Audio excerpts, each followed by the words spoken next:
Lena.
never confused.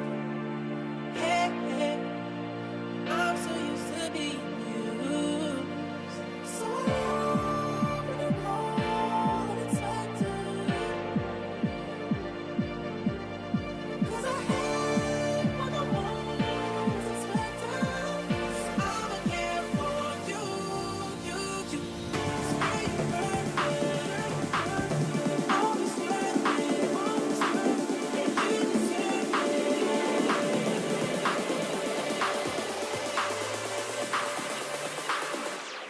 Shit.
You know our love would be tragic, so you don't pay no mind. Living no lies. Hey, hey, you're my favorite kind of guy. So when I'm all unexpected, 'cause I hate when I'm always expected. So I'ma care for you, I'ma care for you,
What you want. Breakdown, come on.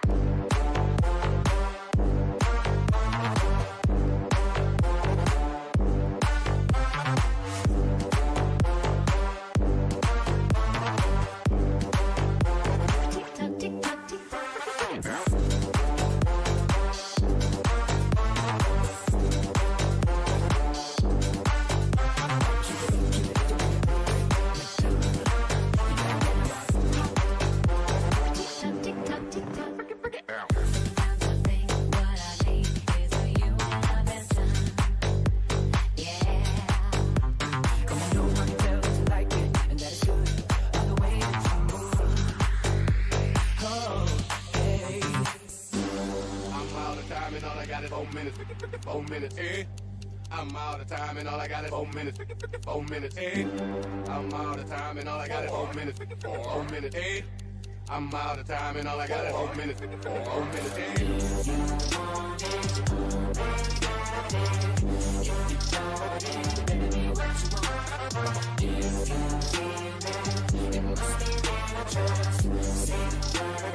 I'ma give you what you want.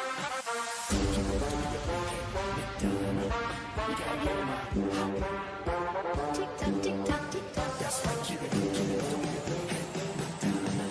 you gotta get 'em up. Tick tock, tick tock, tick tock, tick tock.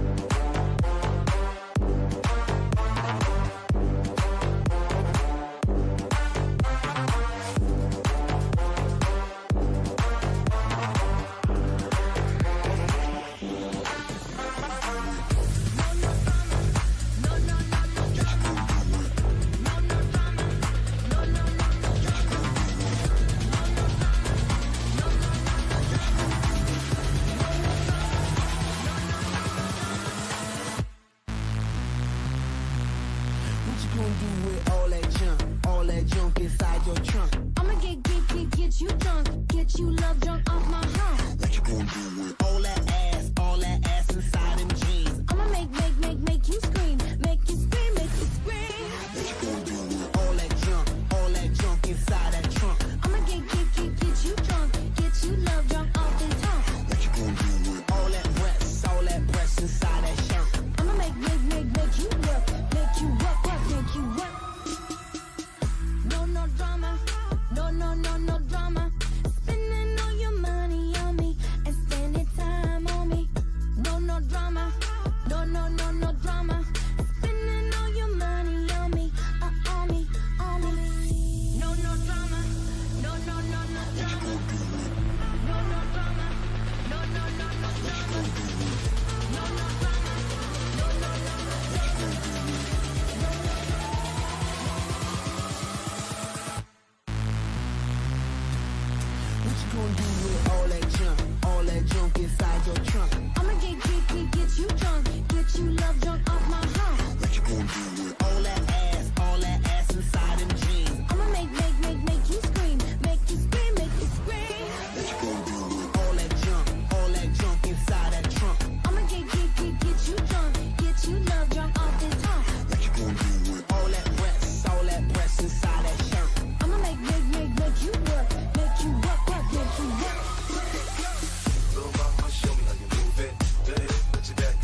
let's go. You're now rockin' with a pro. I get dough to flip dough to get more for show. Get my drink on, then get on the dance floor. Look, homie, I don't dance, all I do is this. It's the same two-step with a little twist. Listen, Peppin', I ain't new to this, I'm true to this. Pay attention, boy, I teach you how to do this shit. We mix a little Chris with a little Dom Perignon and a little Hennessy, you know we finna carry on. Hollin' at the shorties in the club, trying to get right. We gon' be up in this bitch till we break that night.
Told you I'll be here forever. Said I'll always be your friend. Took enough time to stick it out till the end.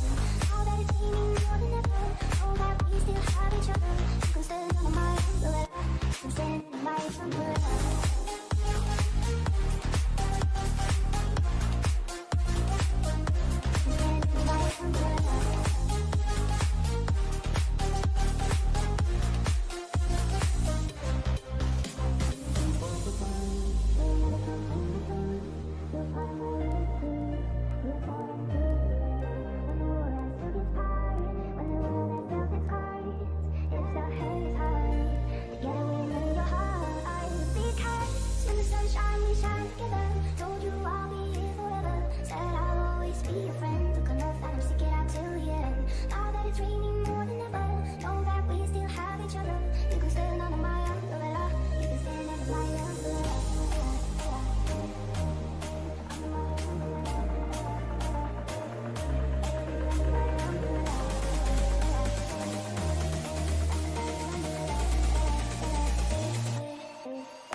I'm serious.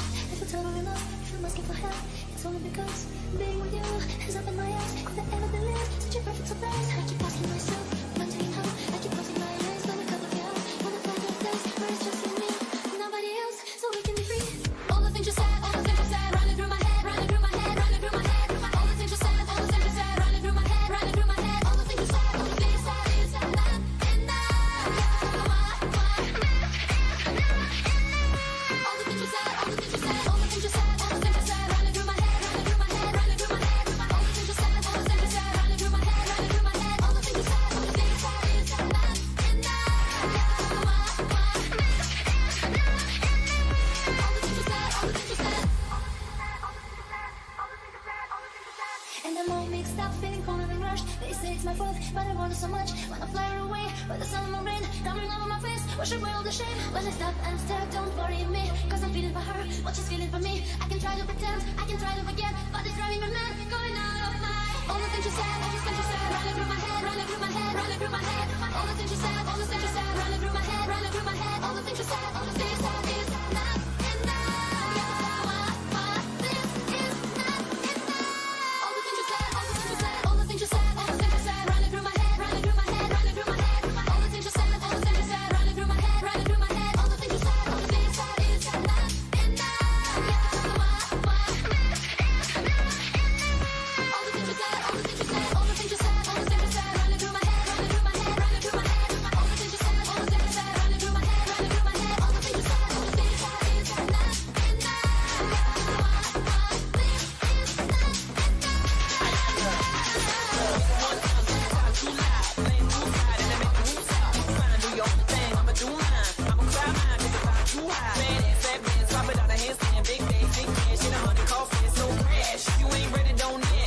the things you said, all the things you said, running through my head, running through my head. All the things you said, all the things you said, is not enough. Around the world. Tournament opener between Australia and the United States of America is not far away. My name is Teo Pellizzeri. I'm joined by Powerchair broadcaster and a real aficionado with the entire Powerchair football scene, Tony Jackson. Tony, it is a pleasure to have your company. Welcome to Australia and welcome to the broadcast. Teo, it's a pleasure to be here. I am excited, looking forward to this tournament this weekend. We've been delayed for 2 years, as you know, because of the COVID-19 pandemic. We were supposed to be here in 2021, but I'm thrilled to be here now. The United States and Australia, what a fantastic way to kick off this competition. This World Cup will be taking place all the way through until Friday with matches every day. It is a 10-team tournament. The nations competing: Australia, Argentina, Denmark, England, France, the Republic of Ireland, Japan, Northern Ireland, Uruguay, and the United States of America. Our defending champions are France, who won the last World Cup final in 2017 when they defeated the United States of America. We will speak a little bit about that shortly. Of course, it's the 4th edition of this tournament as well. And Australia absolutely thrilled to be here, having made the semi-finals in 2017, hoping to go a few steps further. For those of you watching in New South Wales, the venue is Key Centre at Sydney Olympic Park. It has a 2,000 capacity, of which 250 spaces in the arena are wheelchair accessible. And hopefully, watching today's stream will inspire you to come down and enjoy some Powerchair football. Of course, the FIPFA World Cup was first competed at Paris in 2011, or Australia at least. That's the first time they competed. The very first tournament was in 2007. Tony Jackson, the last World Cup, though, you were there commentating the final when the United States finished runners-up to France. It's the first time they didn't win the trophy. They won the first two. What has happened in the ensuing years since? Tell us about what's going on in Powerchair football in the United States. Well, I will say the biggest change for the United States is Michael Archer, the longtime captain and anchor for the United States, retired at the end of this most recent U.S. Power Soccer season. So he's no longer part of the team. We have several new players in the starting 8 now, including Lexi Hare. Zach Dickey is also a new member of this team this year. But they bring a wealth of energy, a brand new perspective to the team. It'll be interesting for all of us to see how these new players mesh and meld into it. And most importantly, taking the place of Michael Archer will be Riley Johnson, a member of the Minnesota Shockwave in the United States, as a defending United States club champion. He will now be responsible for not only controlling the flow of the match, but also distributing the ball to his teammates on the wings. So I'm really looking forward to seeing this all unfold over the next week. Kickoff for this match is at 1 p.m, so let's run through both the squads and also the starters that have been named for this tournament opener. For the hosts, Australia, number 2 is Tristram Peters, 3, Rebecca Evans, 5, Dimitri Liolio Davis, also the captain, 6, Josh Merkus, 7, Abdullah Kareem, 8, Chris Suffield, 10, Chris Turnbull, and 23 is Luke David. Reserves are Santo Bongiovanni and Ryan Seck. And the starters, it is 4 on the arena at any given time: Peters, Liolio Davis, Merkus, and the MVP of the 2017 World Cup, Abdullah Kareem. Before we get into the United States, Tony, what do you make of that starting lineup and squad for Australia? Absolutely formidable lineup for Australia. Certainly the 4 best players to represent the country to start things out. As you mentioned, 2017 World Cup MVP, Abdullah Kareem, out here once again, and he is absolutely phenomenal. And I know all of us who have disabilities and play the sport have our own way of playing the game, but the way that Abdullah is able to control the chair with his foot is just incredible. For those of you who have not watched this sport before, prepare to be amazed by Kareem and his just unbelievable skill out there. And believe me, for those of you who have not watched Powerchair football before, Tony will be our expert on some of the nuances, the rules, the strategy. We will get to it all as the action unfolds before our eyes. Let's go through the United States squad and starters. Nathan Mayer is number 2, 3, Jordan Dickey, 4, Natalie Russo-Dickey, 5 is Lexi here, 8, Peyton Sefik, 9, Pete Winslow, 10, Riley Johnson, and 11, Zach Dickey. And the starters today are Mayer, Jordan Dickey, Riley Johnson, and Zach Dickey. So the evolution of this team to arrive at this tournament, you touched on it a little bit earlier, Tony, but what do you make of the starters for this tournament opener today? It's a very busy tournament. It's multiple games a day through most of the week. And so what is the plan for the United States to make sure that they peak at the right time to arrive in the final on Friday? Well, I absolutely think that as the former 2-time defending world champion and first runner-up at the last World Cup, you have to come out and you have to set the tone early and let the other teams know that despite the changes within the United States, that they will be the team to beat. Although, to be fair, France is the current world champion. The United States will be coming out here this weekend to reassert their dominance, and they have the best starting 4 that they can put out there. Jordan Dickey is a magician on the floor. The way he's able to move the ball and deceive opponents is almost unmatched in the world. You have his brother Zach Dickey, who is the youngest of the Dickey siblings, who will come out with a ton of energy, a ton of fire, a ton of passion. And then Riley and Nathan forming the spine of the U.S., calm, collected, and cool back there. I'm really excited to see this opening match. Now, we do have a predictor app for the FIPFA Powerchair World Cup, which you can participate in for all the games. I can tell you right now, Tony, that it's running at 81% for the United States. The estimated score is 2-0. It is predictor.fipfa.org. And yeah, 81% for the USA, 11% for a draw, 7% for Australia. So give us your prediction and what you think might happen, especially given that it is the first game of a long tournament with plenty of opportunities to build. A loss today is not necessarily a disaster for the losing team. No, not necessarily at all. I mean, it is a round-robin competition. All the teams will be playing each other. Now, if you're going to ask me for a prediction today, I am predicting 4-2. Today in favor of the United States. My apologies to the entire Australian country, but I will say nerves are going to play a role in this today. We have several new players for the United States. We have a veteran squad for Australia, but regardless of the experience that you have, nerves are always going to play a factor in the first match of the World Championships.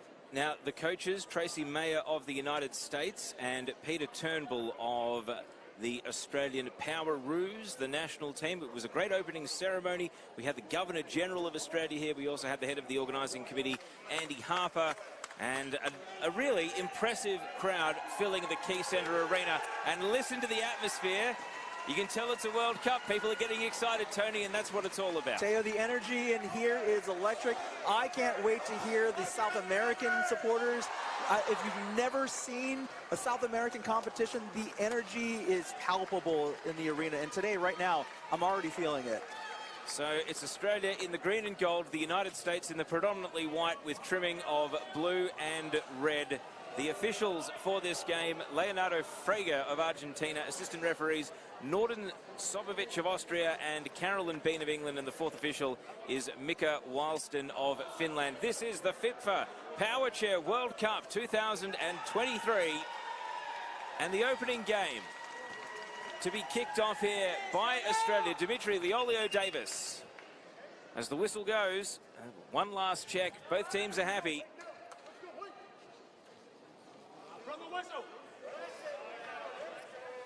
You can feel the energy bursting at the seams here, Teo. And that whistle gets us underway. 2023 FIPFA Powerchair World Cup starts with Australia kicking off, attacking the left of your screens in the first half. And Dimitri Leolio-Davis immediately trying to control the ball, but it's going to be a restart as there's a bit of a midfield collision and the ball is hit long and out for a goal kick down at Australia's end. What do you make of the early exchanges and how the teams are setting up? And Teo, that collision at midcourt was certainly nerves and energy just kind of flowing out of everybody right now. I mean, Josh Merkis is an experienced player, as is Riley Johnson. Usually that doesn't happen, but you're really seeing those first game jitters here. Certainly there are a few nuances and rules to Powerchair football, which Tony will be explaining to us as we see them. Of course, there's still plenty of interpretation for referees as well throughout the course of a match, as we see Johnson here hard up against the post, and you saw the covering defense there of Leolio-Davis to protect his goalkeeper there and put the ball behind. Now, Tristram Peters is the designated goalkeeper for Australia, as he's wearing a different colored shirt as everybody else, but Dimitri Leolio-Davis is going to be what we call the defender or the sweeper in the goal area, and his main responsibility is going to be to try to clear the ball out of the area and run the counter-attack for Australia. So an early set piece for the United States here, and Johnson with plenty of power, but Leolio-Davis intercepts it now. Abdullah Karim, what a pass to outlet on the right, and then Merkis tried to return it. That was very quick in transition from the Australian team. Indeed, and just a little too heavy on that pass by Merkis. And now you'll see Team USA will play very quickly, so it's up to the officials, the assistant referees, to get that ball down and settled fast. And that ball is the Baramuta, designed by sisters Casey and Tia Manton. You can find out more about it on the FIPFA 2023 World Cup website. The origin story, plenty of indigenous art inspiring the design of that fantastic ball.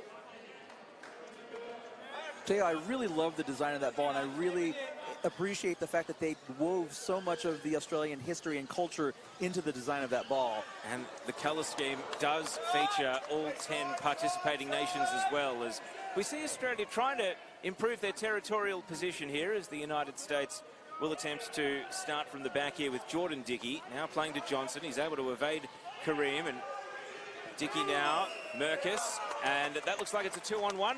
For our listeners and viewers for the first time, explain how 2-on-1 works. So the 2-on-1 rule can be a little bit confusing for the uninitiated. It essentially says if one player from a team has the ball, no two players from the other team can be within 3 meters of the ball. And so what you saw here was Josh Merkus and Dimitri Leolio-Davis both within 3 meters of the ball when Riley Johnson was also on the ball. So the referee will call it. Oh, and that looks like, oh my goodness, Teo. It's going to roll all the way for the opening goal. The goalie was out, and Zach Dickey celebrates the opening goal of the tournament. And Australia caught out by having too many numbers pressed up the pitch. Huge mistake, Teo. Now, they were trying to play aggressive on the counter here, and Tristan Peters just played a little too deep in an attacking position, and Zach Dickey was able to just slide that ball past everybody. What a way to start for the U.S. It wasn't the most powerful shot, but positioning was everything, and that is United States 1, leading Australia 0. As we see a big 50-50 here. Leolio-Davis went in and won it. Zach Dickey competing against him. And now the ball will roll out. When you say it's an error, so would Australia have known that they left themselves vulnerable there, or is that just the inspired play of Zach Dickey? Honestly, I think that they'll understand that they left themselves vulnerable there. And I think Tristan Peters right now is within himself right now, knowing that he's the one that made the mistake. Again, I said it earlier at the top of the broadcast, first game jitters are going to affect both teams, but it has cost Australia here already. Only 4 minutes gone, still early days as Johnson plays it up the flank, and Jordan Dickey trying to get it inside the post, and you see there Leolio-Davis on guard, but he still concedes a corner. Of course, all the terminology we use, kick-off and corners, fouls, it's the magic of football. It is the same game, albeit slight rule differentiations to accommodate the power wheelchair users here. And it's one thing that in Australian national federations, state federations, all abilities is something that football prides itself on being able to provide. And this tournament, one of the stated goals at the opening ceremony was to shine a greater spotlight on it and bring this format of football to people's attention. It is the beautiful game for everyone who plays. Here's Merkus protecting the ball well, and the referee has called a 2-on-1, so that'll be an Australia free kick. Indeed, so you had Josh Merkus with possession of the ball. Zach Dickey and Riley Johnson were both within 3 meters, and so the referee is always going to call that 2-on-1 violation. And so the reason that rule is in place is because it's meant to create artificial space on the pitch so that this game doesn't turn into bumper cars or a rugby scrum. We have rolling substitutions, so we see Zach Dickey come off. He is the first goal scorer, though, and Pete Winslow comes on. Tell us about Pete. Now, Pete Winslow is actually teammates of Riley Johnson and Nathan Mayer at their club side, the Minnesota Shockwave, and Pete Winslow is one of the strongest kickers in the world. The amount of pace he's able to put on that ball, and you're going to see it right here in just a moment, is incredible. Australia are going to have to be on point with their defense here. Well, a free kick was given away for a 2-on-1. It was a great driving forward move from Jordan Dickey, and now we get to see Winslow. His first involvement might be to shoot at this free kick here. Now, what I think we're going to see is Winslow bounce it off of Johnson and try to go in between the Australian defenders. So will they close the gap? It's Winslow. Oh, they do close the gap. Brilliant defending. Wonderful defense by Leolio-Davis and Peters. So communication is all important out there, isn't it, Tony? You've got to absolutely know and anticipate your teammates' movement just as much as your opponent. Indeed, and you see the amount of power Winslow is able to generate on his kicks. Jordan Dickey, oh my goodness. Another vital block from Leolio-Davis, and Dickey was denied. And now you see here big tackle being laid by Leolio-Davis. Dickey, is he going to find an opening? He can't. Peters has done well to block him.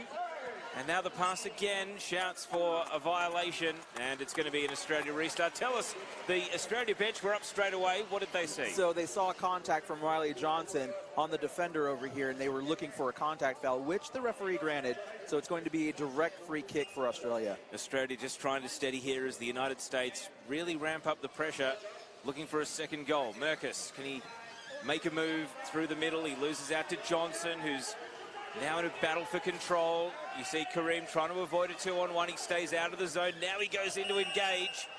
And the referee is saying it was a 2-on-1 in the end. He was going to play the advantage, but it never really quite unfolded. And so now this is where Pete Winslow really comes in. He can launch balls with a lot of pace and a lot of power and reach far areas down the pitch. Winslow, 29 years old, from the Minnesota Shockwave. Let's see if he can unleash a shockwave here. It's taken a couple of deflections, and it's another 2-on-1. And the referee pointing to Merkus, who came in too close. So it's a free kick right at the edge of the box. We saw Australia defend this a moment ago, but it was so close to the second goal with the USA hone it in this time. Now, I'm going to say I did see the center referee, Leo Fraga, officiate some of the practice sessions, and his interpretation of the 2-on-1 rule is extremely tight. So both teams are going to have to really adjust and stay far away from each other. Winslow, and it's there! Inside the post, and that is brilliantly done from Riley Johnson to make it 2-0 to the United States of America. That ball went right behind Leo Davis. He didn't even see it coming. I think they anticipated another shot coming in between them, and they both cheated towards the middle. Riley Johnson was able to sneak that ball behind Leo Davis. 2-0. Well, the majority of our tipsters using the predictor app said it would be 2-0 at full time. It's 2-0, and we're not even 9 minutes in. We're off to a high-scoring start here at the Powerchair World Cup. Here's Merkus, Australia, looking for a response. Can they bring the home crowd into the equation here? It just seems as though the United States, their movement of the ball, their shooting has been on the money so far. 2 goals and also a hair-raising defensive situation which Australia blocked. Looks as though the next rolling substitution is going to take place with Zach Dickey, the first goal scorer, not far away. In the meantime, Merkus here in a battle with Jordan Dickey. Kareem tried to shoot from distance, but it was blocked away. And we are going to see that rolling substitution come through now. Pete Winslow, he's coming as a bit of a heat check player here for a short burst. It resulted in an assist for him, and now he goes back to the bench. And Coach Tracy Mayer will use him primarily as that shooter on set plays. I mean, as you saw here, he puts so much pace on the ball. It's so hard to read where it's coming from for defenders, and he did his job here. They scored another goal with him on the pitch. It's important to remember the physical exertion, the accelerated heart rate. This is very much an athletic sport that requires athletic people to play it. Now, I want to clarify one thing about the 2-on-1 rule. Here we go, Kareem, Australia on the fast break, and he's not able to get past Johnson, who defends very well. And now Zach Dickey helps out here. Merkus is there. 50-50 ball. Johnson, Dickey, really clever. Tried to find his teammate. Leo Davis is back sweeping. And he's able to apply a tackle here on Jordan Dickey. All right, Tony, take it away. So earlier, rewinding a little bit, you saw Tristram Peters come up to the top of the goal area. Josh Merkus was also at the top of the goal area. No 2-on-1 violation was called, but that's because when in the goal area, the goalkeeper is exempt from the 2-on-1 rule. So they can come up to the top of the area as long as one part of their chair is still inside the goal area. A 2-on-1 rule violation is not called. And so you'll see a lot of defenses use that to their advantage to tighten up the defense at the top of the area. Oh, another free kick is going the United States' way. No more Winslow, so Johnson here, scorer of the second goal, Riley Johnson. Now, Riley Johnson, despite not having Winslow's pace, can put quite a considerable amount himself on the ball. And he is sizing up his options. He's got Jordan Dickey down in the corner. Is that where he's going? It is. Dickey, does he cut it back? Trying to take control of possession here, and Leo Davis is out to put the tackle on. It's going to go out for a restart the United States way. Down at their attacking end. Now, Leolio Davis was very slow to get back on defense. I don't know if you could hear through the microphones. Australian coaches were yelling, quick, because the USA will move very fast. Ticking up to the 12-minute mark of game one. Restart to be taken here by Tristram Peters, Australia goalkeeper. And he moves it up to Merkus. Now Karim. Look at the slick movement of Karim. He really has great handling. And look at the dribble here. He's off. He's trying to pump and trying to go, keeping the ball in, and Johnson screened him there. And those sort of daring runs are what makes him stand out in the number 7. And Australia, you just hear the crowd starting to rally around them a little bit. They were encouraged by the attacking dash there of Abdullah Karim. And the restart to be taken by Josh Merkus. It's his second World Cup. He's won the national championship 4 times. He's also been a club national champion. And as the ball goes out, we nearly get our first touch of the game up against our broadcast table. So many of these Australian players have been involved in the sport, playing for well over a decade. Now, the Australian coaching staff looking for another 2-on-1 violation call from the referee against the U.S. because off of that kick-in here, Johnson and Zach Dickey were very close together. Well, you talk about the strict interpretation of the rule. On this occasion, Merkus there has been blown for a 2-on-1, even though he was really back guarding in the goal space. We've got another change. Zach Dickey hyping up his teammates as he is subbed off. And Pete Winslow comes back on for his second spell. They like this free kick, I'm suspecting. It's going to be very difficult to defend for Australia. Now, the other thing about the current 4 out here on the pitch for Team USA is that Pete Winslow, Riley Johnson, and Nathan Mayer are all teammates on the club level as well. So the whistle goes. Here's the free kick. Winslow with power, and it's 3. Unbelievable performance here from the USA to start this. Jordan Dickey this time. He got the touch on the cross. And the free kick taking of Pete Winslow is proving to be a masterstroke here for the United States of America as they go 3-0 up in 15 minutes. And you can really feel it right now. The energy from the Australian side has really, really been sucked out of them. It's hard. As you said, we're in the 15th minute right now. The United States is already up 3-0.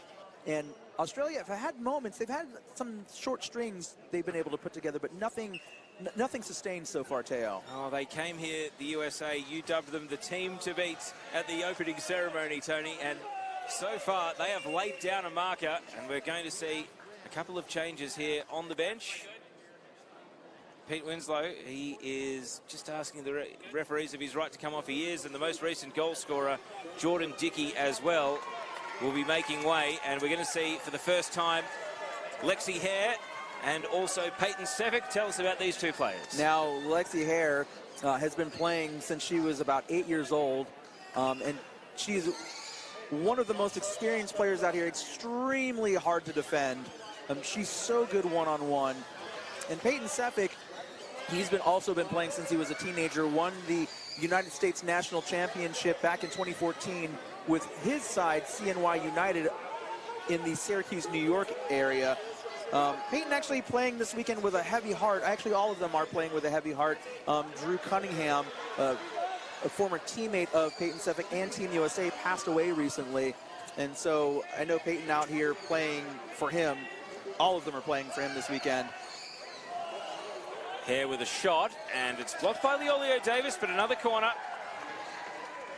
Lexi Hare, born in China, moved to America before turning 1, adopted and very much a staple of the Powerchair team. Here's the cross. Leolio Davis blocks. Can Australia break at speed? Here goes Karim, and he shot first time, and he put it wide right. Maybe just a bit of excitement at having some open field to work with there. Indeed, and I think if Karim had taken the ball and dribbled a little bit further down the pitch to get a better angle, I understand where he was going with it, but he was always going to go wide with that angle at that distance. And now, as Australia press, Leolio Davis is getting forward here. We've seen him venture out of defence. Australia looking for their first goal of the tournament. They want an avenue back into this match. Leolio Davis continues to battle against Johnson. The one-on-one duel, and Johnson prevails. And now he resets here, and he's going to take on Merkus next. He continues to weave through. He's got Kareem to beat. Can he go all the way? What an individual goal this would be. He veers out wide, and that's well done by Kareem, just to block him initially, and eventually he comes away with the ball. I thought we were on for him to take on the entire team single-handedly there, Johnson, but he took on one defender too many. And now Merkus, Australia, again looking to counter. They nearly had the numbers to break, but Sefik is back covering and with power. Now Merkus returning it in kind. Back and forth it goes. Big block tackle. And I think the referee's seen a bit of contact, or was it for the ball bouncing that he's blown up play here? Yeah, it was actually more the contact that the referee is stopping play here, which is what the Australian coaching staff was calling about. There's a lot of heavy contact going on right now. You saw a masterclass in ball handling by Riley Johnson. He is one of the best one-on-one, extremely difficult to beat. He constantly trains on his chair skills and his ball handling skills. And Teo, you're seeing it here. He just wove his way through the Australian defense. So a very quick spell there for Sefik. He's off. Winslow back on. Johnson with power. So tell us about the design and make of the chairs. For our first-time viewers, what modifications are made in order to play power chair football? So if you don't know anybody in a power wheelchair, the difference between this one and an everyday power wheelchair is, first of all, the base is wider. So it gives you more stability. As we see a good save made by Peters. Winslow was lurking and the ball goes out. So in addition to extra width, the seats are lower to the ground. You're about, I would say, 10 centimeters, 18 inches or so off the ground. I'm not quite sure exactly how that conversion works, but you're about 18 inches off the ground, which gives you a low center of gravity. So we see Winslow shooting direct here, and it's blocked on the line by Merkus. And again, Australia have had to really get back in defence and cling on at times in this period. 3-0 the score, up to 19 minutes now. Johnson and Winslow just having a conversation about how this set piece is going to shake out. Australia with plenty of numbers back. They've got to be careful not to concede a 2-on-1 here. Blocked at the near post and out. And this time it'll be an Australia goal kick. And just to continue on with the differences between everyday power wheelchairs and these, another thing that you'll see is obviously there's the foot guard, or the cage as a lot of people like to call them, in front of the chair, which is how everybody manipulates the ball. But the biggest difference that you don't see is the actual programming and electronics of the chair. The way these chairs handle, the way they're able to take off. Here, a great chance for the States. Winslow! It's blocked in the area. Winslow's back in. He's not able to find a way through, though. Merkus and Peters combined very nicely. And now Leolio Davis trying to break out, and the referee's seen a 2-on-1. But again, America getting closer and closer to a fourth goal. I mean, Australia under so much pressure right now. They haven't been able to really breathe very much throughout this first half. And they're going to have to figure out a way to be able to move the ball past the U.S. defense in the second half. How much of this is just the excitement of being back on a World Cup stage after 6 long years? I think that's definitely part of it, but I will say, to the U.S. credit, they're extremely good on defense. Winslow, hand first time. Johnson plays it back out to the flank. They didn't quite execute the way they hoped there. And there's a bit of a conversation as the whistle goes. Tony Jackson, sum up what we've seen in the action so far as the United States take a 3-0 advantage. Well, the United States came out quickly, asserted their dominance, despite a couple promising counterattacks from Australia. The United States were able to really kind of control the flow of the match. We saw Pete Winslow use the pace of his kick and a lot of the movement and trickery within the U.S. offense. They put 3 points up on the board. They're going into the half with a healthy lead. Australia certainly have their work cut out for them in the final 20 minutes of this first match, Teo. Let's recap the scorers. Zach Dickey opened the scoring early with that long shot from inside his own defensive half. Riley Johnson made it 2 at a set-piece situation, and then Jordan Dickey made it 3. Pete Winslow integral in the build-up to both goals. Let's talk about what's going on in these two huddles. Let's start with the hosts, Australia. What is the message coming at the moment from the team coach in order to try and rally them and get them an avenue back into the game? Well, I think first the coaches have to get the players settled down and understand that this is just the first game. You mentioned it earlier, a loss here is not completely devastating to their championship aspirations, but they absolutely have to calm down. I think the other thing they have to do is they need to pass the ball sooner. They're holding on to the ball too long, which allows the United States defenders to come up and lock them down. And one-on-one, the United States players are just too strong individually for the Australians to beat. So they have to move the ball. They have to keep the ball away from the United States defenders. Tracy May, does he want to go for goal difference? Does he want to see combination play? Or does he go to his bench and give some of his bench players a few more minutes in the second half? I think early you have to play for goal difference, because I guarantee you the likes of France and England are not going to take it easy on their first opponents either. So you really have to play for goal difference early, establish yourself. And again, as I said, France is the defending world champion, so they are certainly the team to beat, but the United States is coming out here to send a message to the world that they are to be reckoned with. And don't forget, if you're watching on the FIPFA YouTube channel, keep your comments coming. Lots of enthusiasm and excitement for the start of this World Cup tournament. I have one question for you, which we might be able to follow up in the second half. How come there's a USA not in their strike force? Now, we were talking about the makes and modifications of power chairs. What would the reason be that a player isn't using the strike force chair?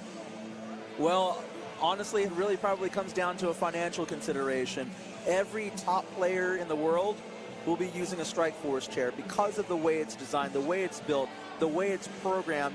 No other chair out there can quite match the performance of the strike force. And you see it out here. Every single one of them will be using one.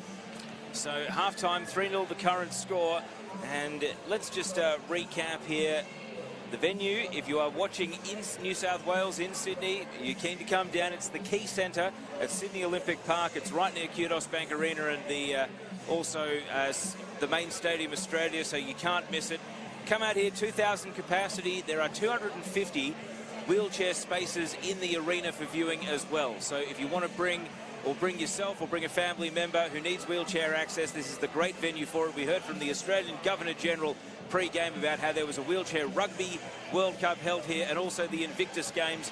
This venue has great history when it comes to all abilities sport, not just power chair football. Indeed, and you can really feel that energy in here today. And as you walk through the building and you see the pictures of all of the athletes that have come through here and trained and won here, there is a lot of history in this building, and it's really an honor and a pleasure to be here to share and to add to that history at the Key Center.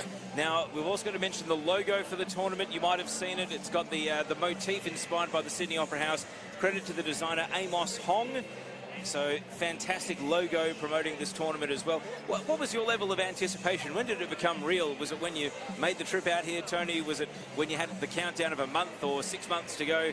Or was it not until you were in the arena today that it became real that it was World Cup time? I think once I got to the Olympic Park for the first time earlier this week, that's when it really hit that we were finally here, that the World Cup was finally happening. As I said earlier, a lot of us, all of us really, had been waiting for 2 years because of the delays. So it didn't really seem like it was ever going to happen until we all got here. And so the Australia bench, we've seen the same lineup for the entire first half. Based on your knowledge of the Australian team, is there a reason why they haven't opted for substitutions in that first half, or is this just going with their strongest possible lineup? I think it's really a comfort for the Australian squad. Those 4 players have played together at the national level for a long time, but I would not be surprised, and maybe would even suggest trying to inject some different energy into the lineup to see if they can get something going on offense in the second half. And if you'll see here, if you look at the expressions, the body language of both sides, the United States look really relaxed. They're kind of feeling comfortable and calm over there, where there seems to still be tension over here on the Australian side. And I think the coaches really need to work to get rid of that tension before they go out there for the next 20 minutes. Now, we've got a camera crew and even a boom microphone following the United States Power Chair team. Fantastic the level of media and coverage that this tournament is going to get. So hopefully some compelling behind the scenes and inside the huddle material made during this tournament as well. If you are coming down, Australia's next 2 matches tomorrow, 11:30 a.m. Argentina, and 4 p.m. in the afternoon, Uruguay. And of course, I assume you know the history of Australia and Uruguay in football, Tony, but there was a great Argentinian contingent and a great Uruguayan contingent here for the opening ceremony. So you said you were looking forward to seeing the South American teams, and I imagine the atmosphere they're going to be creating in the arena both today and through the rest of the tournament is going to be pretty special. Absolutely electric. I remember one of my first ventures into South America for a tournament in Brazil, and the energy, the passion was so deafening. I could hardly hear myself speak when I was in there. And it is just a sight to behold. If you're local in the area and you're watching online, I encourage you to come down to the Key Center this week and watch some Powerchair football. It is unlike anything you've ever seen. So just one thing I want to mention during this halftime break is the Australian Club Championship this year. Hills United defeating Melbourne City. And of course there is also the National Championship where both New South Wales and Queensland have such a proud history of regularly winning. But many of the Australian professional teams in this country, Western Sydney Wanderers, Melbourne City, the Newcastle Jets, Central Coast Mariners, Brisbane Roar, they all have Powerchair teams. You see South Melbourne as well from NPL Victoria, they have a Powerchair team. And it seems as though it's something that full field football is recognising that you can't be one club without embracing all abilities, and that's something that's probably, as a result of hosting this tournament, only going to grow here in Australia. So hopefully it has a legacy effect as well. It's encouraging to see. We have similar relationships in the United States. You see it in England as well, where the professional running game teams are welcoming other versions of the beautiful game into their clubs. And I hope to see more of that as we move along here. So substitutions here for Australia. Leolio Davis and also Peters are coming off. And so the starting lineup at the beginning of the second half will be Josh Merkus, Abdullah Karim, Chris Turnbull, and also Luke David. So we get a look at a new goalkeeper for Australia. We get a look at the number 23, Luke David, for the first time. Zach Dickey and Jordan Dickey have both been restored to the lineup as well, along with Riley Johnson at the start of the second half. And they've also changed their goalkeeper as well as... no, they haven't. We've got Nathan Mayer still in goal. So what do you make of the Australia changes here at the start of the second half? As I mentioned at halftime, I think the coaches are really just trying to inject some new energy. Oh, and there's a long shot. Oh, my goodness. Chris Turnbull with a save. And now the follow-up, Dickey. Turnbull's there, but he's got his back to the goal. Dickey still trying to find a way past Merkus, and he's attempting to defend here. Jordan Dickey. One-on-one against Merkus here. Can't find any forward passage, though. Who's going to win this battle of wills here? Lots of instruction coming from Turnbull, the Australia goalkeeper. And now with a bit of a retreat, the referee has seen a foul. Now, the trick with Jordan Dickey is that you have to be patient with him, because he will wait for you to make a mistake before countering and moving past you. And so that's going to be quite a tall task for Abdullah Karim here. And now another shot coming in from Johnson. He's already scored once today, but that one goes just wide as Australia having a few issues playing out from the back here against a very organised midfield wall from the United States.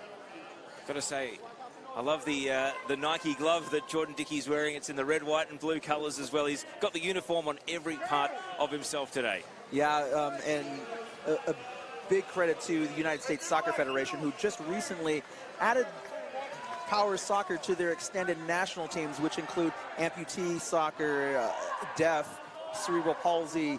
So now Power Soccer is officially part of the U.S. Soccer Federation. And I saw the Powerchair team actually gave a team talk to the senior USMNT as well before a game they played in, I think it was CONCACAF Nations League as well. Recently, it's been a wonderful experience for all these players out here, because for so long we felt like we were on the outside looking in. So to be accepted by the U.S. Soccer Federation has been a huge boost for the program. Now the opening goal scorer of today's game, Zach Dickey, with a free kick here. Takes the free kick. Jordan Dickey, oh, just wide of the post. And we're going to see a rolling interchange here. And you see Zach Dickey with all that fire and passion that he brings to the match. I mean, I'm a big NFL fan, and that's what you see on the sidelines in the NFL. It's no different for the United States here, is it, with their Powerchair team. A lot of hyping up and a lot of geeing up and energy. It's wonderful. I love watching Zach Dickey play his club football as well. He's the same way. Winslow, you saw the contact, and this time it's going Australia's way. Free kick won by Luke David, 31 years old, plays for Melbourne City, and he's won the Nationals 4 times for his club. He's also been the national MVP, 12 years experience for Luke David. And he's off and going here, trying to take on Johnson, but the ball will run a little long for him.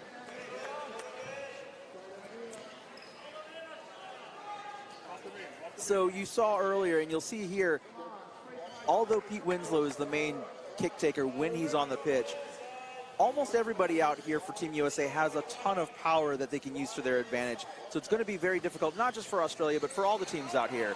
Johnson might have an angle on this, and he's not going to make it in time. Just a little bit too much on the ball as it runs out for a goal kick, and immediately the pressure remains on Australia.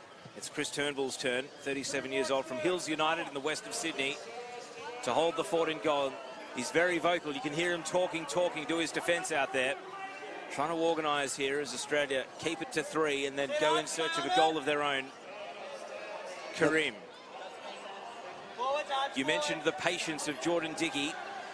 Look at Abdullah Karim sticking to his task, and both assistant referees are flagging.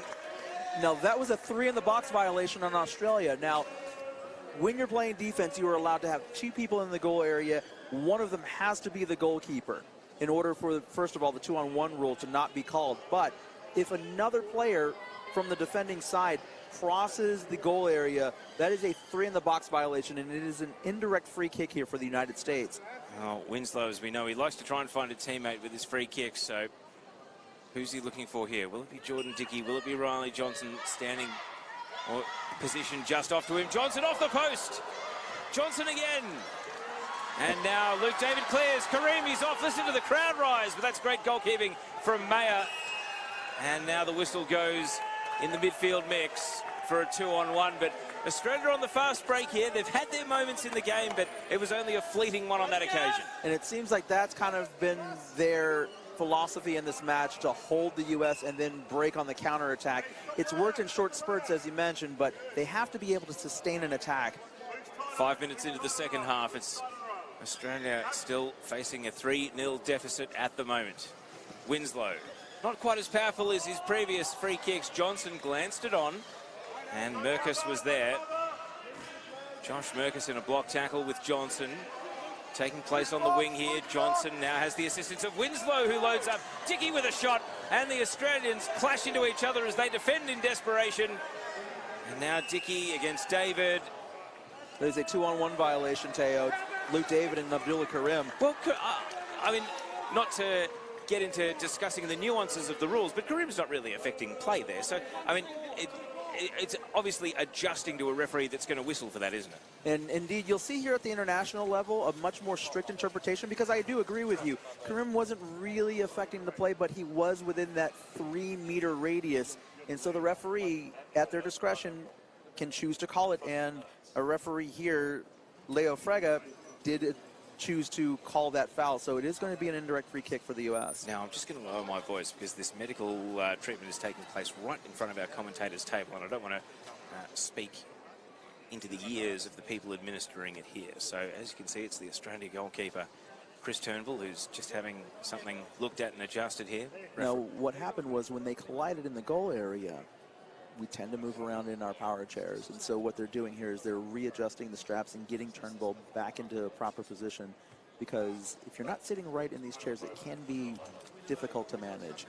And so they're just strapping him back in right now. I can understand why they don't want to change keepers, though, because he's been excellent since coming on. And that communication, that chat that he's giving from the goals is helping Australia organise behind the ball. And they've been able to hold so far. I mean, we're 6 and 7 minutes into the second half, and they haven't conceded another goal yet. Looks like they're just good to go again. And so the crowd with a warm round of applause as Chris Turnbull to his position in goal. And it's another free kick for the United States of America. Set pieces have been their avenue to goal. 2 out of 3 in this game. Winslow here. Fires. Johnson with a glance. And it's blocked on the line. Merkus and Turnbull are able to repel away. And so it will be an Australia restart. And now we're going to see, for the first time in the game,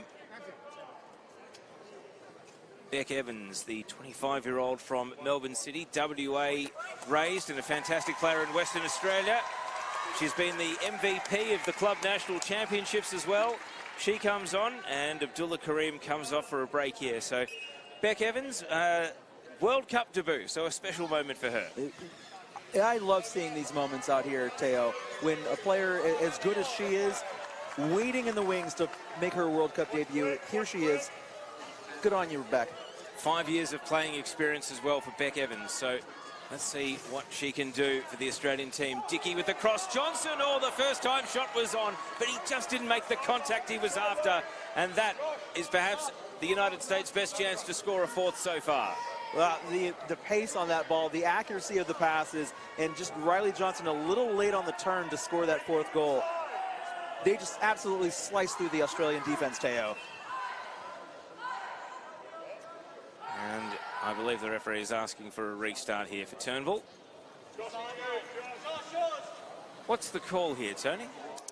Well, I think if you are Australia, you really need to, you're going to have to trust your teammate to cut through that United States defense, because the United States are playing really tight here, not really giving any space. Evans, now Johnson. Australian defence with Winslow to contend with. No one really wants to take possession here. Now Merkus takes on that responsibility. Winslow. Both players trying to avoid committing a foul here. Turnbull back out to the sideline and ultimately out for a restart for the United States. And we're going to see a couple of changes here, or are we? It looks like we're going to get 2 substitutions for the United States.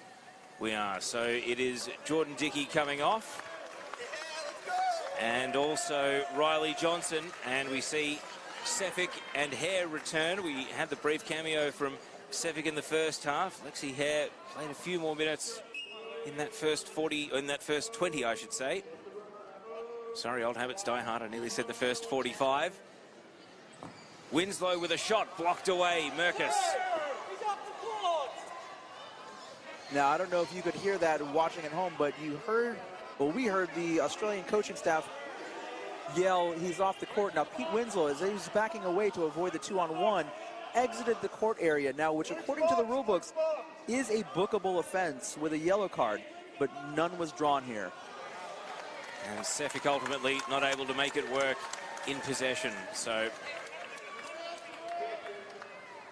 Sefik returns to his position in midfield, and Turnbull gets the restart. Ball trapped down in the United States attacking half for some minutes now. Australia looking to get something going. Turnbull misses Merkus, but he's going to get a second chance here. Now Evans, let's see what she can do. The touch on David in a battle with Winslow. And the Australia bench are encouraged as Luke David is able to win a restart in the attacking half for the green and gold. Powerchair looking for a set-piece play of their own here. And Teo, they have to take advantage of these rare moments when they're in the U.S. attacking side. They haven't had many opportunities this match. Josh Merkus, the 31-year-old from the Brisbane Strikers, a Queenslander. And again, he's... Oh, the assistant referee's pointing the other way, so the Australia bench thought they had the restart, but in fact it's going the way of Winslow in the USA. We were right on the scene. Did they get it right? Yeah, I think they got it right there, Teo. Winslow looking for Hare. Listen to the crowd. The United States cheering as Lexi Hare makes it 4. And Pete Winslow absolutely blasted that ball all the way across the pitch. Lexi Hare was right there and put it right behind Turnbull. An unbelievable shot. Perfectly placed. It just came inside the post. And that was great, really, knowledge of the angles and adjustment there. Winslow, another cameo ends as he comes off. And Zach Dickey comes back on. But talk us through that goal. What could the Australia defence have done differently there to try and prevent that from happening? Honestly, I believe they were just not quite ready for that, the pace of that ball, because it skipped past the entire Australia defense, and none of them reacted quickly enough to stop that ball from getting all the way across. Lexi Hare plays for a team called the Sudden Impact. Tony, tell us about where that team's based and why they chose that name. Sudden Impact is based out of Indiana, the Indianapolis area. Now, RHI, which is the Rehab Hospital of Indiana, is the sponsor of that program. Sudden Impact is a name that goes way back, actually before my time within U.S. Powerchair football. But Lexi actually has been playing for them for quite a number of years now and has really grown up with that program. She is really a stalwart within that club. And we were discussing the number of Powerchair teams in the United States. 4 divisions of 10 teams each, I understand? Indeed, indeed. And Lexi and RHI Sudden Impact, in fact, all of these players play for top flight clubs within the U.S. Free kick here going Australia's way for the bouncing ball, I understand. Indeed. So it raised over 20 inches. Again, I'm unable to make that conversion into centimeters, but once the ball goes over 20 inches, the referee at their discretion will stop play and there will be a set ball. Don't worry, by the end of the week, we'll have you talking in metric system. Perfect. Here goes Sepik, and now Head. No one there for the United States. Merkus, Australia with the numbers committed forward here. David Evans! And blocked out for a corner. So close. One of Australia's best chances of the game so far. Really so far. And Peyton Sepik for the United States there to block that shot. But really, that was the opportunity they were looking for. They were able to move the ball and get the United States defenders to move out of position. Corner kick coming up for Australia. Luke David to take. Dickey, Merkus. Evans chasing, and it's going to go out for the United States restart. Deep in defense, though. Yeah, I think on that play, Evans would have been better served if she were a little bit wide to catch that ball before it went out of play. Evans trying to stick a tackle on Dickey here. Dickey holding and able to continue with the ball. Across comes Luke David. Big block tackle here, and did David prevail? It looks as though he has. Well, he was nearly away there. He would have loved to have kept going with the ball, but the referee said he won a free kick. And that was certainly a contact foul by Zach Dickey. And again, at the discretion of the official to play the advantage or not. And now, well, reminiscent of the first half here, Australia nearly being caught out with the back gate open. Ultimately, it runs out for a goalkeeper. That wasn't too dissimilar to the circumstances under which Zach Dickey opened the scoring in the first half with the goalkeeper coming well out of the area. Similar situation, but thankfully Turnbull was back far enough. And Lexi Hare a little bit too deep in a defensive position to catch up to that one and try to get a shot on target. We are 15 minutes into the second half now, 35-minute mark. 1 goal added in this second period for the United States, and they now lead 4-0 against Australia. Evans tried the crossfield pass. Hare back into the midfield mixer. Zach Dickey, and the intercept is made by Rebecca Evans, and it's out for a United States ball on the right side. And here once again the U.S. putting on just more pressure, trying to get more goals. Now, earlier you had asked me if the philosophy was going to be to score more goals or to get people into the match, and it looks like that's what Tracy Mayer is doing here. He's getting some of his non-starters into the match to get more experience because the competition's just going to get tougher throughout the World Cup, and they're going to need everybody. And in terms of the size and the length of the World Cup, we'll stay with play here because it's 5. And the man who started it all, Zach Dickey, able to ghost in. A bit of disorganisation in the Australian defence, and that allowed Dickey to find a hole to just drive in and score what you'd have to describe as a tap-in to make it 5-0. It really was, and it was such a calm play by Zach Dickey because a lot of other players may not have seen that opening behind the Australian defence. And as you said, all he had to do was tap it in. And now they have their 5th goal, Teo. So I was going to ask, over the course, it's a 6-day tournament, 9 group games plus a classification game. US will be hoping it's the final. How physically and mentally draining does that become over the course of a week? How does this tournament, in terms of its demands, compare to anything else in the Powerchair world? I mean, although we're not actually out there running physically, it is so emotionally and mentally draining, especially when you're playing against the best in the world. It's really going to be up to the coaching staff for all the teams to manage the workloads of all the players to make sure that they're peaking at the right time. And we've seen some players participating who have breathing apparatus attached, and I imagine that oxygen is not just necessary for day-to-day life, but especially in a situation like this with elevated heart rate and increased physical exertion. Indeed, I know playing at home, even at the club level, when you've played 2 to 3 games a day, you are completely drained by the end of that day. Dickey trying to keep the ball in, not the case. So in a situation like that where the ball is on the line, you mentioned earlier it's a yellow card if you leave the arena. How much leeway would Dickey have in that situation to actually come out of the field of play and loop around onto the ball? I think if he's trying to keep the ball within play, that the referee will certainly let it go. But really, I think that rule was designed more for players trying to avoid foul situations such as a 2-on-1. Rolling substitution here means we get to see Chris Suffield for the first time in this game for Australia. 34 years old from Hills United, second time he's appeared in the World Cup, and he has 12 years experience, and here he is with an attempt. And the goalpost has been moved, it seems. The goalpost was wobbling. Looks as though it stayed in place. And so good goalkeeping by Mayer there to deny the shot, but an immediate impact from Suffield as he looks to try and find Australia's first goal of this game. And it did move the post, and the referee's gone and restored it. So in that situation, is play allowed to continue? What happens if you score a goal and the goalpost has been widened to make the goals bigger? So the rule book states that the majority of the ball has to cross over the designated goalpost line. So on the floor, you can see there's blue lines all over the floor. There are actually markings along the goal line to indicate where the goalpost should stand. And so if the majority of the ball, according to the official, stays inside that line, it will count as a goal. So you will see goalkeepers throughout this week move the goalposts out of the way to make a save. And sometimes an attacking player will force the ball over the line.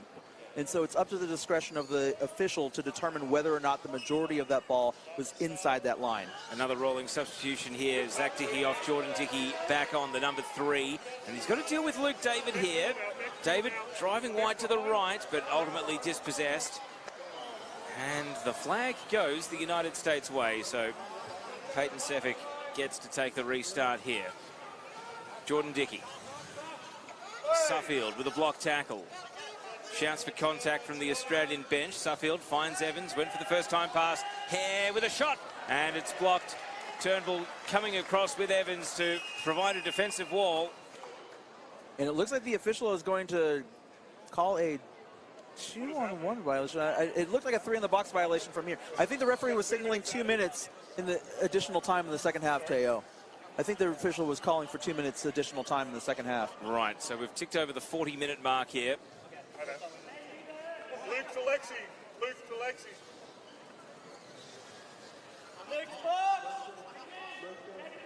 Evans against Dickey here. Who's going to prevail in this battle? Turnbull with a block. Dickey again.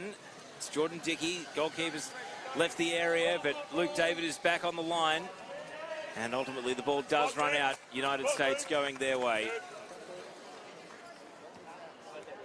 Don't forget, the broadcast schedule is available on the FIPFA website. There will be live streams of every game of the tournament rolling all through the week. Dickey, the cutback's on here. Sefik in position at the top of the box. Bit of contact there, but it's initiated by Peyton Sefik, which means it's an Australia free kick. So we've got about a minute to go, I understand. I think the U.S. really not in a hurry to score any more goals here, just kind of holding up play at this point. Luke David, can Australia finish with a goal? Suffield's in the middle, but he can't find him. And the determined defending of Jordan Dickey. USA are trying to spoil Australia's party here as the hosts, trying to keep them off the score sheet. And it's good individual defending. Sefik, is he able to keep it in here? Evans in a duel. Sefik continues on.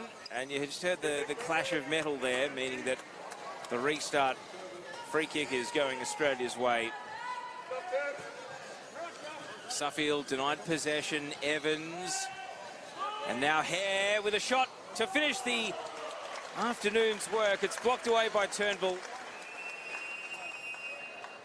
And the referee has seen enough. It's full time of this 2023 Powerchair World Cup opener, and the United States, they have laid down a marker for the rest of the world to take notice of. It finishes Australia 0, the United States of America 5. Now, Australia had some good moments, some good runs of play here in the match, but the United States just absolutely dominant from the opening whistle to the finish.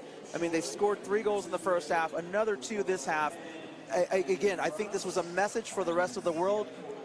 for the United States to say we're here and we're ready to take our title back. Let's recap the scorers. Zach Dickey, Riley Johnson and Jordan Dickey in the first half. Lexi Hare and Zach Dickey made it a double in the second half. Tony Jackson, who's your player of the match? I think for Australia, I'm going to actually have to give it to Josh Merkus. I think he played really well out there in this match, kind of holding things down when things were turning a little sideways. And for the United States, I think I'm going to give it to Riley Johnson. He really did a good job out there holding things down. He scored that goal earlier in the match that we saw in the first half. And it's going to be a great competition, Teo. I'm looking forward to seeing how both teams run through the rest of the week. Just a reminder, if you've been watching this in Australia, this event is taking place at Key Centre at the Sydney Olympic Park, and it does have 250 wheelchair capacity spaces. So if you're inspired, if you want to bring a family member, if you want to come down, it's a very, very friendly and accessible arena. So make sure you come down and enjoy the Powerchair World Cup. It's running all the way through until Friday. The full match schedule is on the FIPFA website. Tony, you're going to be commentating games and doing expert commentary all through this tournament. Thank you so much for joining me. Give me your final thoughts on the opening game we've just seen. I thought the atmosphere was fantastic. I think that Australia, now that they've got their nerves out of the way, got that first game out of the way, they can really settle down, take a look at what needs to be adjusted for the next game when they go out there. They still have a great chance to run through the tournament here. I am eagerly looking forward to tomorrow, Argentina and Uruguay. That's when you'll hear me, Teo Pellizzeri, again. Tony Jackson, thank you so much. Thank you to all our broadcast partners. Stay with us on the FIPFA YouTube channel because the games continue through the rest of this opening day and through the week of the tournament. For now, though, that's it from us. Make sure you join us for the remaining games of the 2023 FIPFA Powerchair World Cup. We will be back very soon.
tell a motherfucking slut to her face. Play new games, say new names. Ever since I broke up with what's her face, I'm a different man. Kiss my ass, kiss my lips, bitch, why ass? Kiss my dick, get my cash. I'd rather have you whip my ass. Don't put out, I'll put you out. Won't get out, I'll push you out. Push blew out, poppin' shit. Piss on fire to put you out. Am I too nice? Buy you ice. Bitch, if you died, wouldn't buy you life. What you trying to be my new wife? What, you Mariah? Fly through twice. But I do know one thing, though. Bitches, they come, they go. Saturday through Sunday, Monday.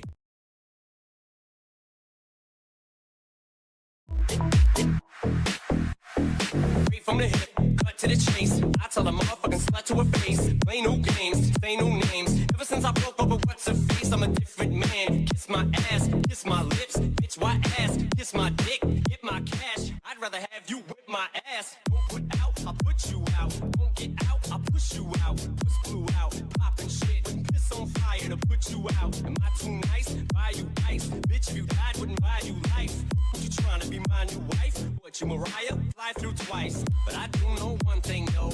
Bitches, they come, they go. Saturday through Sunday, Monday. Monday through Sunday, yo. Maybe I'll love you one day. Maybe we'll someday grow. Till then, just sit your drunk ass on that fucking runway, ho. I can't be your Superman. Can't be your Superman. Can't be your Superman. Can't be your Superman. I can't be your Superman. Can't be your Superman.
drugs, pubs, and parties.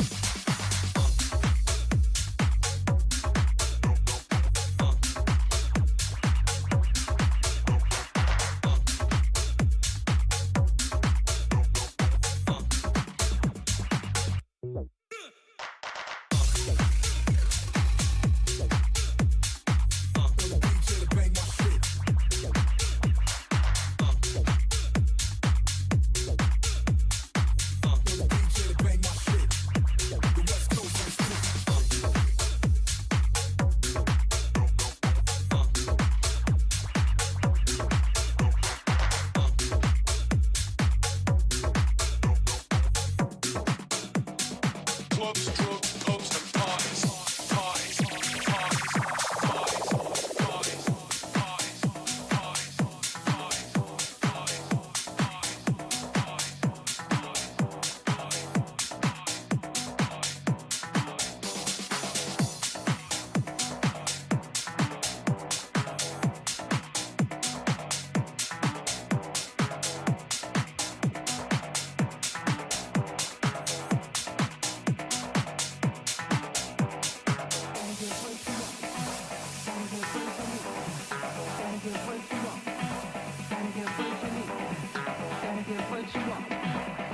parties,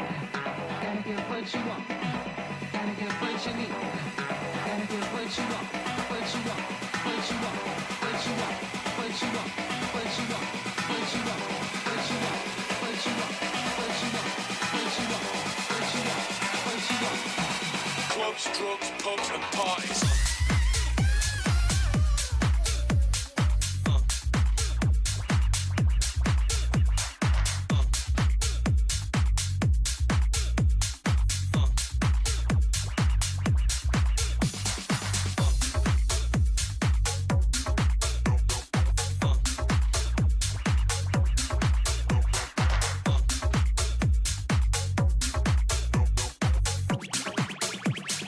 Clubs, drugs, pubs, and parties.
Hello to everyone tuning in from around the globe. Today marks the commencement of the 2023 FIPFA Powerchair Football World Cup. We find ourselves in the heart of the renowned Sydney Olympic Park within the incredibly impressive Key Centre. a venue that reverberates with historical significance and sporting prowess. It has been a hallowed ground for a myriad of monumental...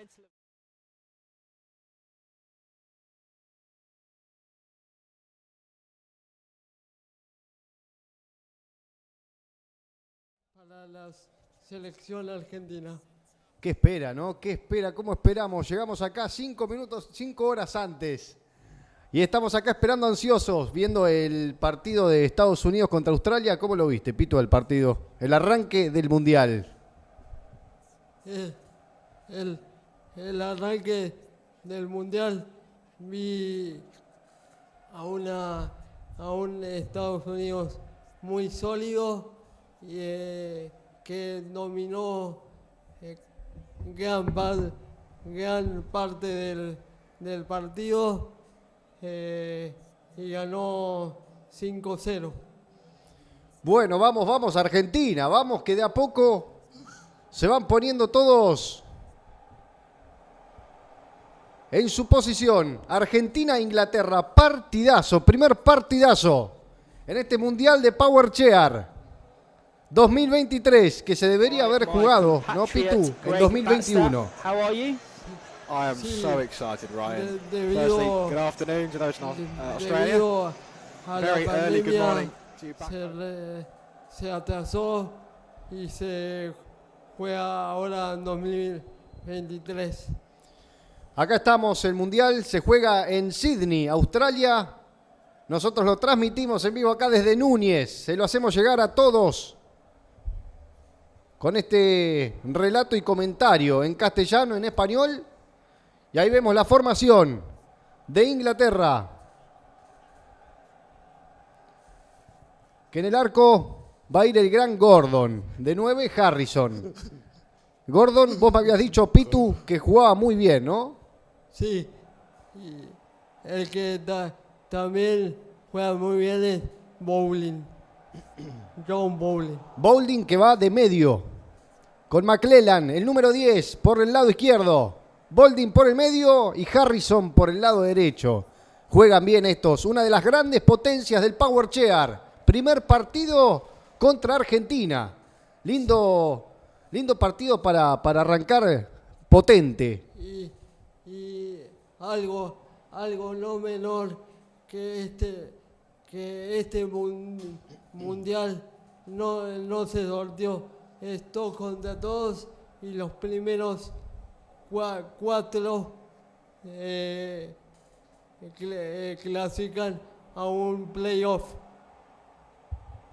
Así que ya está casi todo listo. Ahí vemos la formación argentina con Uretti en el arco. Caleb Mansur jugando ahí abajo. El gran Valentino Segarelli y el gran Agustín Zanoli arriba. ¿Cómo ves la formación de Argentina, Pitu? Lo veo muy bien. Argentina va a tener que estar muy concentrado los primeros, la primera media hora del partido y va a tener que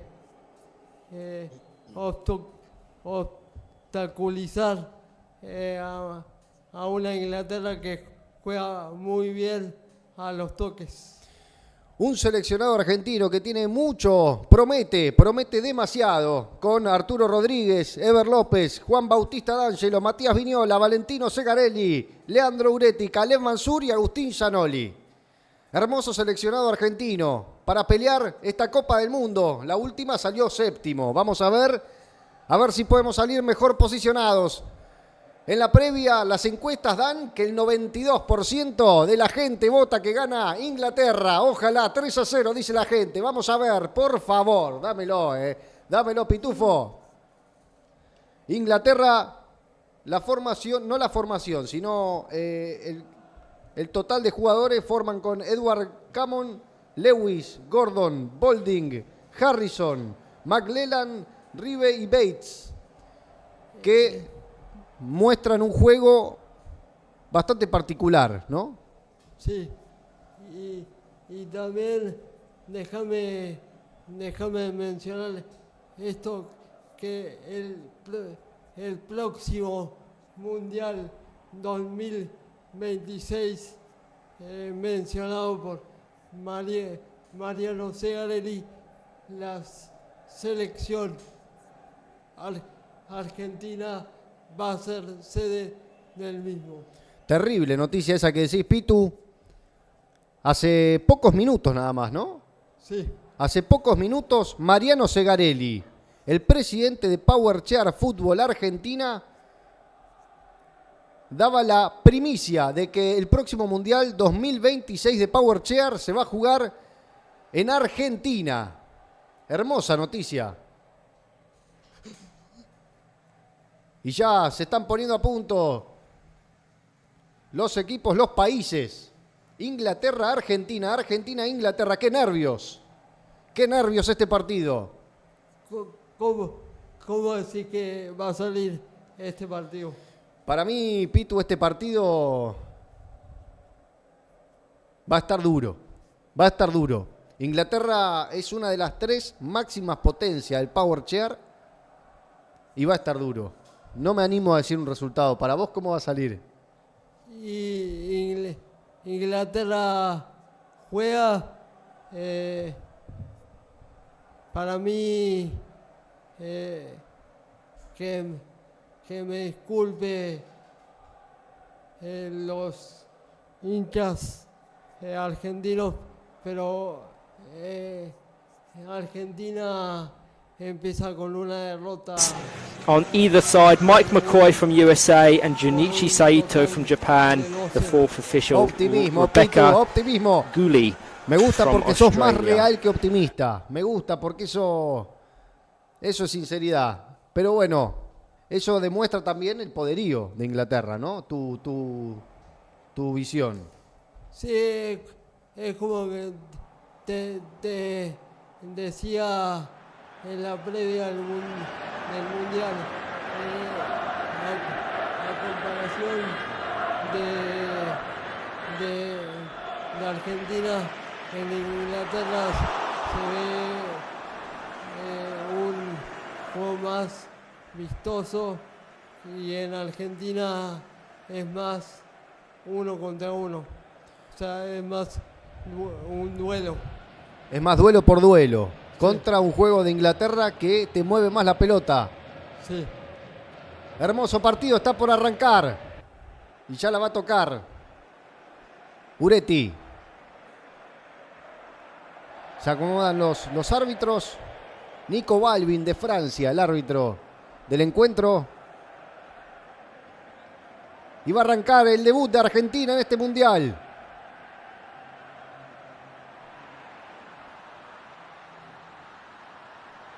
Se preparan los jugadores.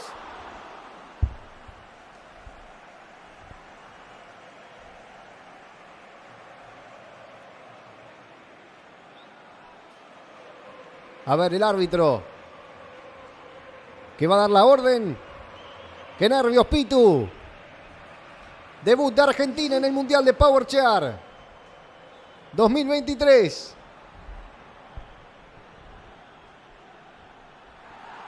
La formación, ¿qué te pareció? ¿Cómo arranca Argentina? Me pareció muy buena, pero hay que ver los primeros minutos y hay que ver cómo si la selección argentina está concentrada y no está con nervios. Arranca el partido nomás. Hace la pelota Uretti, que se va al rincón ya. Arranca Inglaterra-Argentina. Desde Australia, Sydney. El Mundial de Powerchair. ¿Lo vivís? Por la página oficial de Powerchair Fútbol. Argentina. Ataca Valentino Segarelli. Bien defendido por los ingleses. Y arrancó atacando Argentina, Cobra el árbitro. Y hay tiro desde abajo. Se arrancan estudiando los equipos. Arrancan timidones. Y ya lo va a hacer. La tiene El equipo de Inglaterra la saca muy bien Caleb, la pelota que se va al lateral.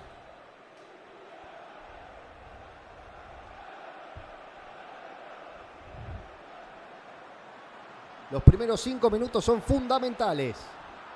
Ya lo va a hacer Uretti. Lisandro Uretti.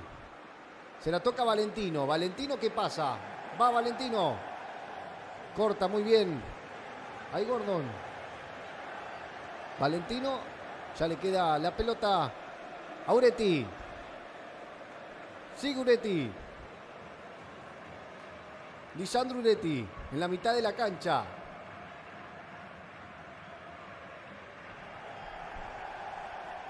Va a encontrar el lateral.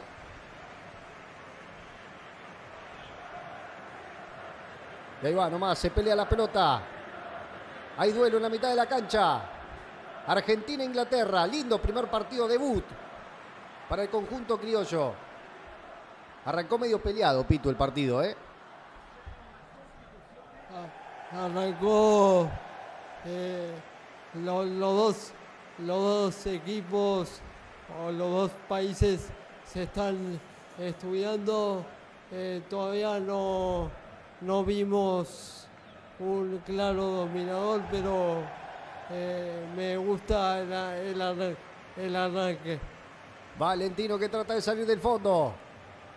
Toca, ahí está lo que decía Pitu antes, toca la pelota, Inglaterra de un lado para otro, se la tica y taca, va Inglaterra, tira el tiro para el centro, Caleb. Bien, sacando Caleb. esa pelota, grita el Pitu. Valentino. Uretti que ayuda, esta vez jugando como arquero en este partido. Bien por Zanoli tratando de buscar esa pelota y ya la tiene Gordon, mientras el árbitro había cobrado infracción.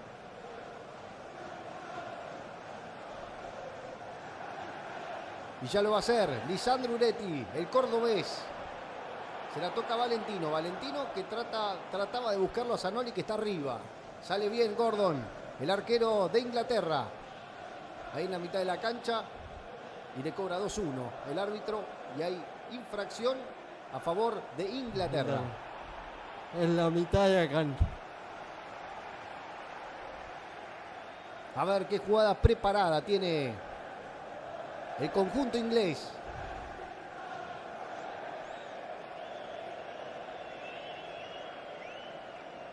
Gordon, Bolding. Le queda, señoras y señores, a Reeve. La pelota que se va al córner. Lindo contraataque de Inglaterra, que todavía tímidamente empieza a atacar. Mostrando ya el juego que me habías dicho, Pitu, de lado a lado. Sí. Y muy sólido o muy sólida la defensa por ahora Argentina. McLellan tira el córner, bien parado, bien ahí Caleb. Le queda la pelota a Valentino para pelearla ahí con Jonathan Bolding, el gran jugador inglés que pelea todas las pelotas ahí en la mitad de la cancha. Lindo duelo entre Valentino y Jonathan. Bien por Lisandro Uretti, sacando esa pelota. Valentino, hay duelo. Arranca el partido debut de Argentina en el Mundial de Powerchair 2023. Y va Valentino, se acerca al área. Tocando la puerta del área, la hace rebotar, la saca McLellan. Bien por Uretti, presionando arriba. Bien Argentina presionando. Le cobran igualmente el 2-1. Intentando jugar en campo contrario. Hermoso primer partido, arrancó muy parejo el duelo entre los dos países, los dos equipos. Uretti contra McLellan. Uretti que trata de pasar, McLellan que la tira al medio, bien ahí por Valentino. La deja salir Zanoli y ya lo va a hacer McLellan. Trata de jugar Inglaterra. La pelota rebota en Uretti, que está presionando arriba. Muy bien la marca de Uretti. ¿Cómo te está pareciendo el partido, Thiago, por ahora? Muy parejo, ida y vuelta. Inglaterra todavía no pudo mostrar su juego completamente porque siento que está teniendo una muy buena marca Lisandro Uretti, Licho Uretti. ¿A vos qué te parece, Pitu? Sí, yo como te venía diciendo, creo que Argentina está muy sólido en defensa y Inglaterra es más, pero se está defendiendo muy bien Argentina. Lindo contraataque tenía ahí Inglaterra, que mete el centro y hay gol inglés, señoras y señores. Linda pelota parada. Hay gol de Inglaterra, 0-1. El partido se le veía venir ya en el córner anterior para poner el partido 1-0 y abrir el marcador. Un lindo gol de pelota parada de Dan McLellan. Una lástima, Pitu. Sí. 1-0. Juegan bien los ingleses, juega bien Inglaterra, tiene buen juego, es potencia en lo que es Powerchair. Y una pregunta para vos, ¿quién va a ser o hacerme un podio de los próximos o del próximo campeón y quién llega a estancias finales para vos? Para mí, Inglaterra es uno de los candidatos, Francia es uno de los candidatos, pero Estados Unidos tiene muy buen juego, Pitu. ¿Vos? ¿Qué te parece? Para mí, el candidato es Estados Unidos, pero le veo mucho potencial a Francia. Primer partido debut de Argentina, 0-1. En el Mundial de Powerchair 2023. Uretti, que trata de presionar arriba, ahí lateral. Para el conjunto argentino. Y vamos a ver qué preparan en la pelota parada.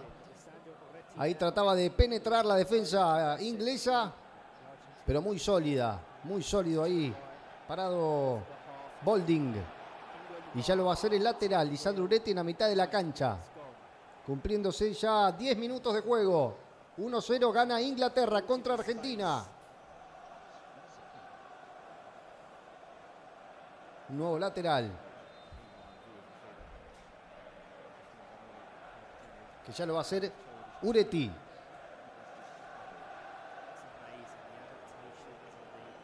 Uretti contra Valentino. Bien, trataba de meterle la pelota ahí a Zanoli. Bien parado ahí por esa pelota por McLellan. El autor del único gol del partido hasta ahora. 10 minutos del primer tiempo. Y hay pelota parada para Argentina. A ver si la aprovecha, Pitu. Sí. Vamos a ver cómo le pega a Agustín Zanoli, que tiene una buena potencia en el giro. Va Valentino al final. Hicieron justo el cambio. Vamos Argentina, se la pasa Uretti. Valentino le pega primero con la parte de atrás, se le chanfla ahí el tiro. Y hay saque de arco para Inglaterra.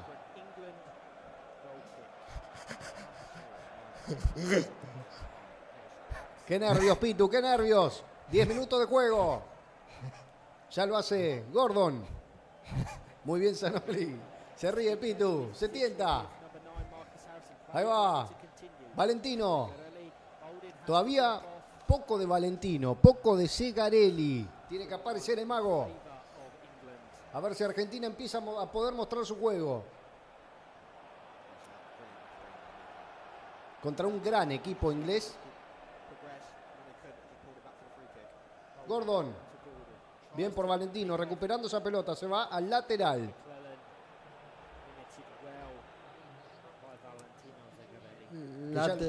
Lateral para Inglaterra. McLellan. Se la toca a Gordo. McLellan, bien por Bien, Valentino. Valentino. Interceptando esa pelota. Tiki-taka hace el DT. Y se la pasa a línea para retomar el juego. 1-0 gana Inglaterra. Por favor, Argentina. Va Uretti. Lisandro. Valentino. La deja rebotar en McLellan. Llévalo para Valentino, adentro. se le va la pelota larga y saque desde el arco. Pero trata de jugar Argentina, Pitu. Trata de hacer su juego, pero por ahora está muy sólido Inglaterra. Zanoli, bien por Zanoli, recuperando o tratando de recuperar esa pelota. Molestando por lo menos a los defensores de Inglaterra. McLellan peleando la pelota con Valentino. Valentino contra McLellan. Lo saca a pasear Valentino y gana la pelota. Le pega a Gordo. Bolding había metido ese sablazo en este primer partido de Argentina en la Copa de Powerchair Mundial. En la Copa del Mundo 2023. Y ya lo va a hacer Caleb al saque de arco. Vamos a ver si sale jugando o tira el pelotazo. Caleb sale jugando, quiso salir jugando, salió mal. Jugada peligrosa para Argentina. Un error lo podés pagar caro, Pitu, acá, ¿eh? Sí, muy caro y va a tener que tener mucho cuidado con esas salidas porque si no salís claro, Inglaterra te lo hace pagar. Mirá, justo lo que decíamos, Pitu. Otra vez la perdió Argentina en la salida y ya te va a presionar Inglaterra. Te mete el segundo Inglaterra, bien por Caleb. Bien por Caleb. Va Caleb nomás, lo saca para afuera. Qué bien, Caleb. Caleb Mansur la quiere hacer rebotar. Muy atento, muy concentrado el conjunto argentino. Pero juego muy estratégico, el Powerchair. Y se va la pelota, sale de ahí limpia. Bolding que la trata de volver a meter. Muy bien ahí por Lisandro Uretti. La pelota que casi pidiendo permiso se iba a ir. No, la agarra muy bien Valentino. Había cobrado infracción el árbitro. Tarjeta amarilla. A Marcus Harrison. Sí.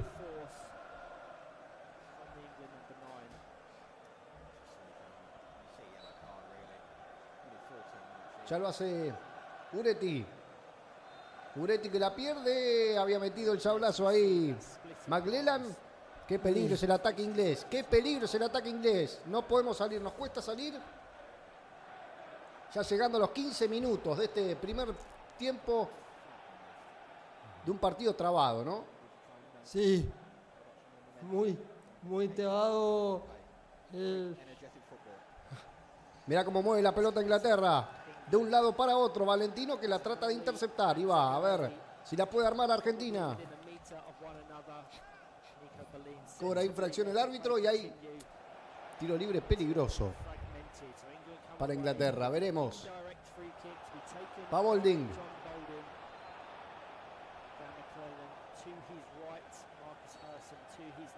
Va Bolding, se la pasa a McLellan. Bolding le pega al arco. McLellan afuera. ¿Cómo zafamos, Pitu? Y hay saque de arco. Saque de arco para el conjunto argentino.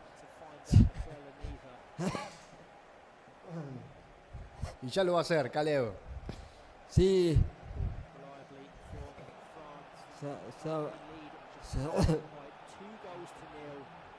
Zafamos de esa jugada, pero Argentina la estoy viendo que los primeros minutos trató de controlar el juego, pero ahora se ve una Argentina, es una Inglaterra un poco superior a Argentina. ¿Qué opinas?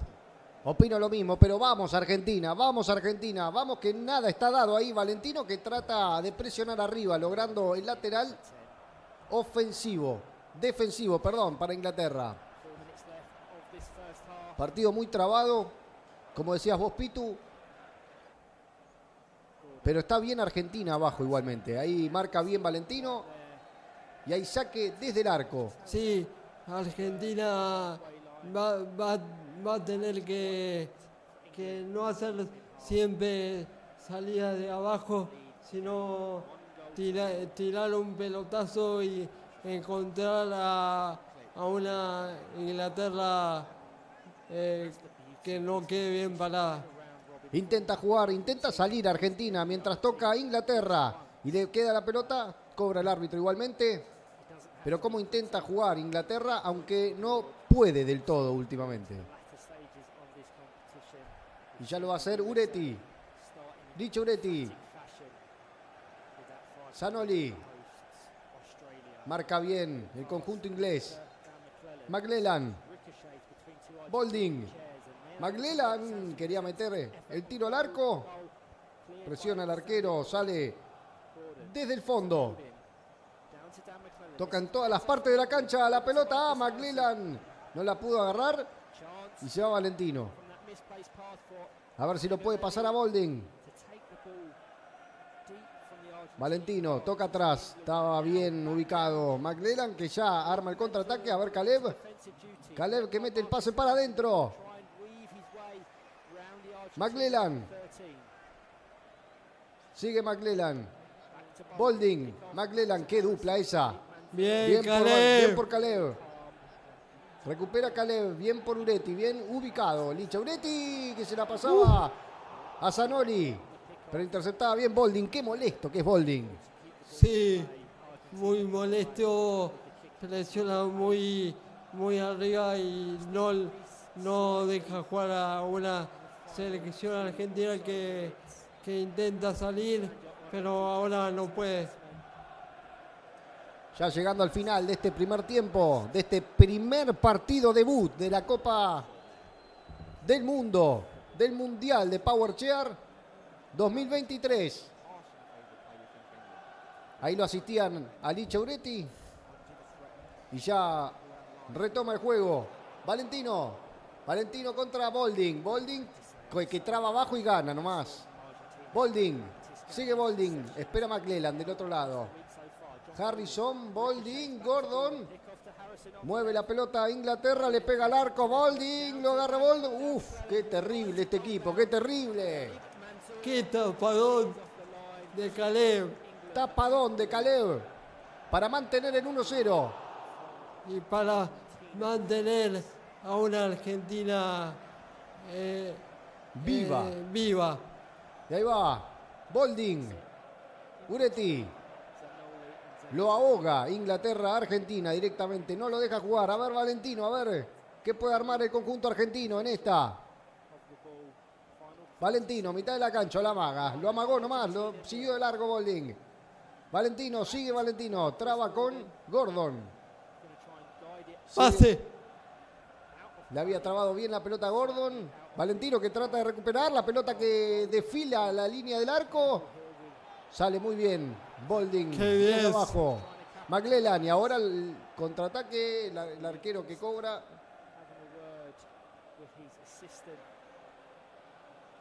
Y hay tiro libre.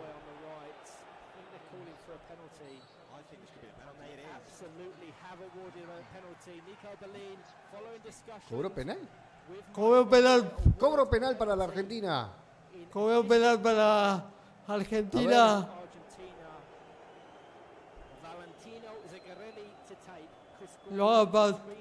Y hay penal para la Argentina, señores. Para intentar empatar el partido. Por una infracción que había visto el juez de línea. Lo llamó al árbitro y le dijo, mirá, vení, esto para mí es penal. Cobró penal el árbitro. Hay penal para la Argentina, lo va a tirar Valentino. Vamos, Valentino. ¡Le pega Valentino! ¡Gol! ¡Gol!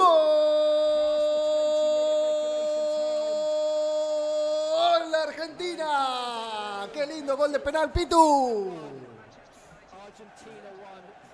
Hermoso gol de penal para poner 1-1 el partido.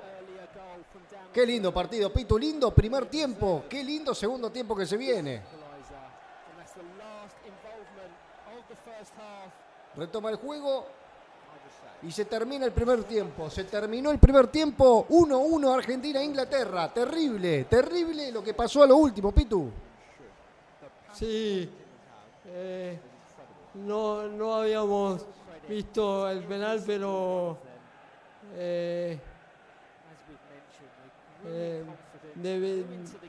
el asistente llamó al referee y lo cobró el referee. ¿Qué te pareció el primer tiempo? El primer tiempo para mí fue muy trabado. Fue muy trabado. Inglaterra quiso jugar. Para mí no fue un juego tan limpio el que pudo demostrar Inglaterra, como así tampoco Argentina, lógicamente. Pero bueno, 1-1. Me parece un resultado más que positivo contra una de las potencias del Powerchair. Para un equipo que, como decirte, parece el Pep Guardiola del Barcelona. Muestra otro tipo de juego. Muestra una alternativa para jugar este deporte.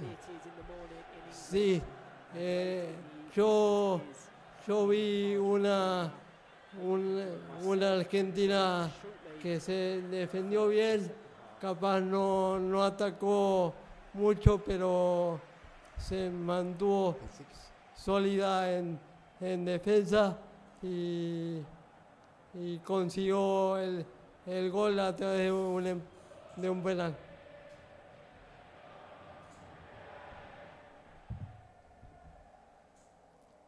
¿Y qué le decimos a la gente? Que espere ahí, que se quede ahí, que se viene un segundo tiempo electrizante, Pitu. Hermoso, quédate ahí, que ya volvemos.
Hello everyone and welcome back to the soon-to-be second half in this opening fixture on Court B, contested between England and Argentina.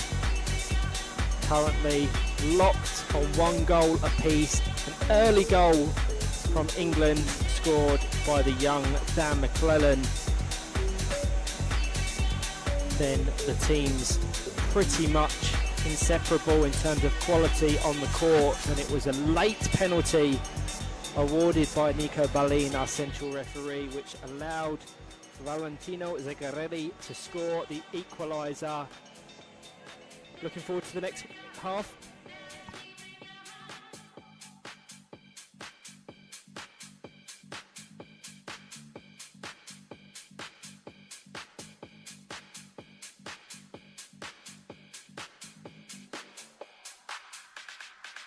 I'm losing it.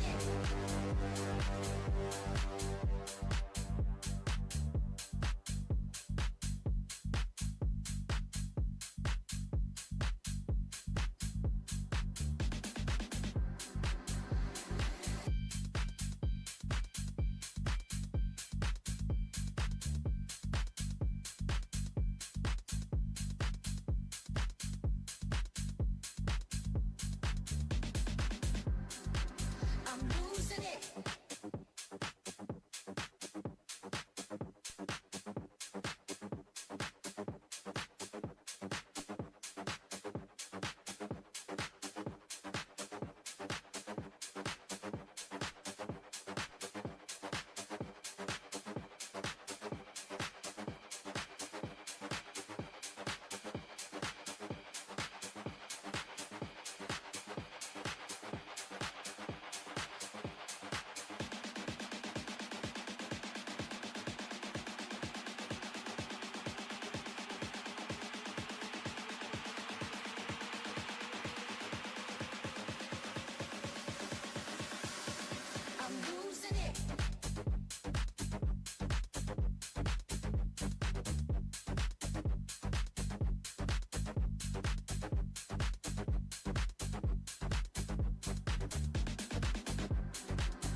Y bueno, vamos a arrancar el segundo tiempo. Acá con el comentarista Pitu Este.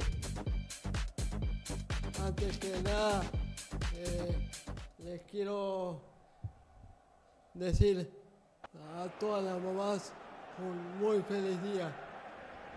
Un muy feliz día, es verdad, para todas las madres que tanto hacen por este deporte también, ¿no, Pitu? Un saludo a Vivi, un saludo a Agus también, a nuestras madres. Y ya arranca, mientras arranca el segundo tiempo y empieza a mover ya la pelota de Inglaterra de a poco, mientras el árbitro cobra infracción para Inglaterra. Segundo tiempo más que difícil para Argentina, ¿eh? Hay que no solo mantener, sino buscar ganar el partido, ganar en el resultado. Hay que ser prolijo y si queda una pelota mostrando, hay que aprovechar, porque las pelotas Inglaterra no te da chance salvo el penal. Valentino, pelota difícil, acaba de sacar Argentina desde su área. Entró Ever López por Agustín Zanoli. A ver si puede hacer la diferencia el mar platense. Y ya lo va a hacer Uretti. Bolding, que intenta atacar. Le rebota la pelota, el árbitro cobra infracción. Y el partido que sigue 1-1, perdón, Pitu. 1-1, lindo partido Argentina para arrancar contra Inglaterra. Ya lo va a hacer Uretti. 1-1 y vamos a ver qué pasa en este segundo tiempo, pero por ahora lo veo un debut aceptable. Debut aceptable, dice Pitu. Ya lo va a hacer Bolding, buscando la McLellan. Y hay lateral para Inglaterra. A ver, Argentina. Lo va a hacer McLellan. Todas las pelotas paradas que sean en el lado de Argentina son peligrosas. McLellan le pega a Uretti. Buenas jugadas mete en el conjunto inglés. Sí, muy buenas pelotas.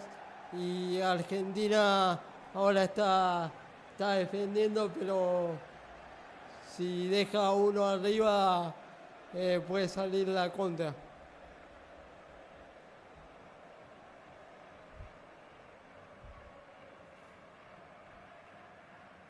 Y ya lo va a hacer McLellan, Gordon. Gordon que sale a pelear esa pelota contra Segarelli.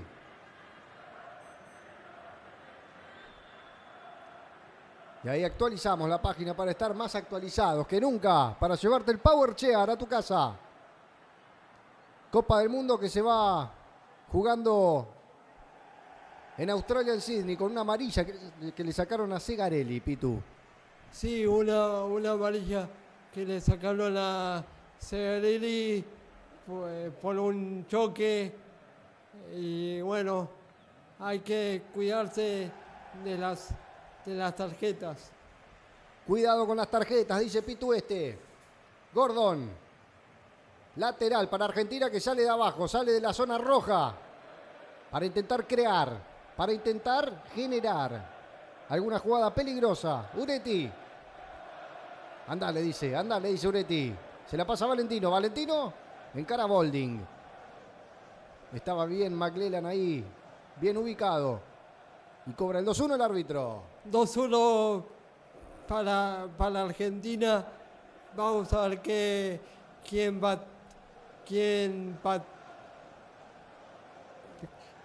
patea, pero es una muy buena chance para la selección argentina. Uretti. Licha Uretti va a hacer esa pelota, el encargado de la pelota parada. Mientras espera Valentino en el área. Uretti, bien por Bolding, bien ubicado. Bolding que la sacaba, Uretti tratando de presionar arriba. Va Kalev. Bolding bien ubicado, Kalev. Ever López, va Bolding. Bolding que jugó un partidazo, Bolding ahí en la mitad de la cancha. Pasa Bolding nomás. Bien por Ever López bajando esa pelota. Valentino. Bien, Valentino. Recupera Valentino esa pelota. Se le va y hay lateral para que ya lo va a hacer el capitán, Jonathan Bolding. Sí. Veo una Argentina muy sólida y muy bien por Valentino. Le pega Bolding, perdón, Pitu, que acaba de sacar una pelota terrible, pelota Uretti. Y ya empieza a atacar Bolding de nuevo. Uretti. Bien por Ever López. Bien por Ever López.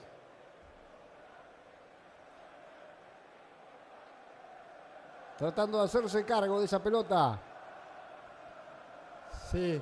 Sigue Ever López. Ever López es un muy buen jugador y lo demostró.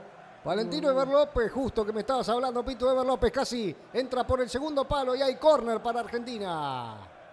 Decía que Ever López es un muy buen jugador y lo demostró en la Liga Nacional Argentina.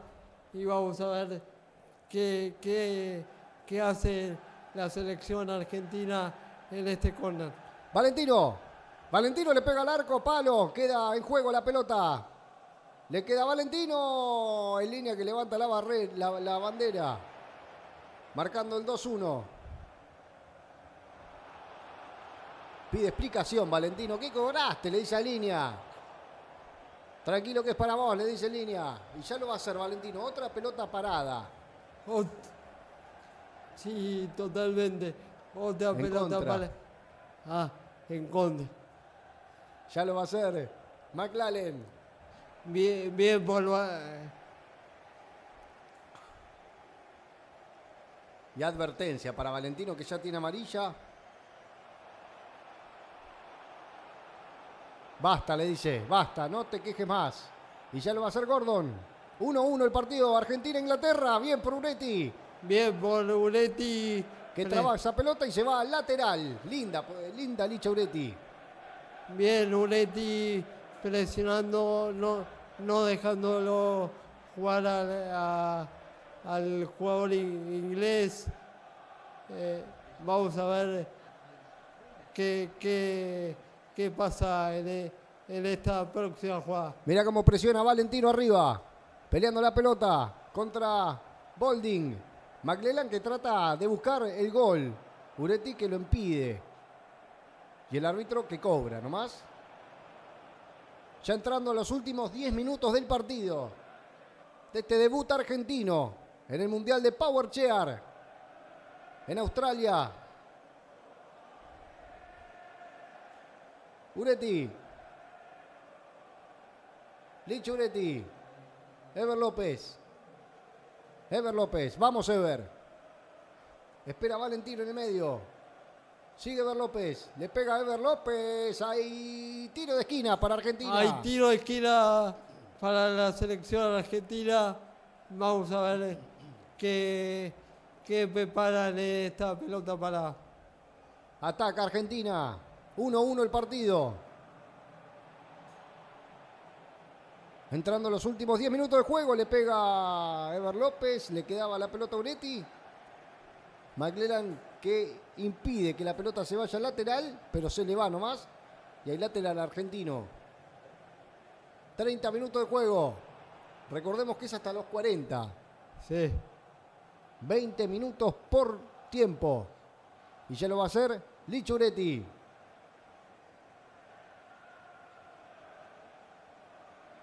Va Uretti.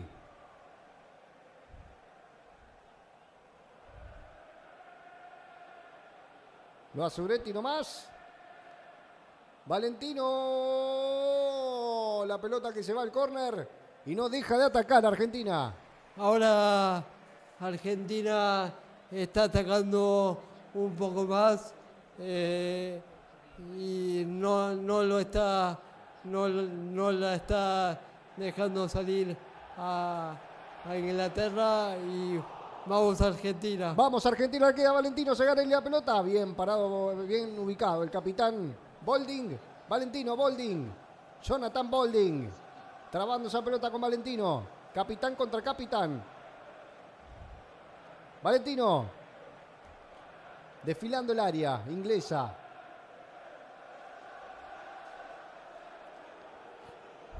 Sigue en la lucha Valentino. Quería ganar el córner. La pelota sigue en juego. Valentino. La deja salir. Y hay otro tiro de esquina más. Hay otro tiro de esquina para la selección argentina. Queda poquito. Queda poquito. Se fue metiendo a Inglaterra sobre el arco y no lo está dejando salir. Y ya lo va a hacer. Ever López hace el córner, la saca muy bien Uretti y se la vuelve a pasar. Y le cobra infracción a la Argentina.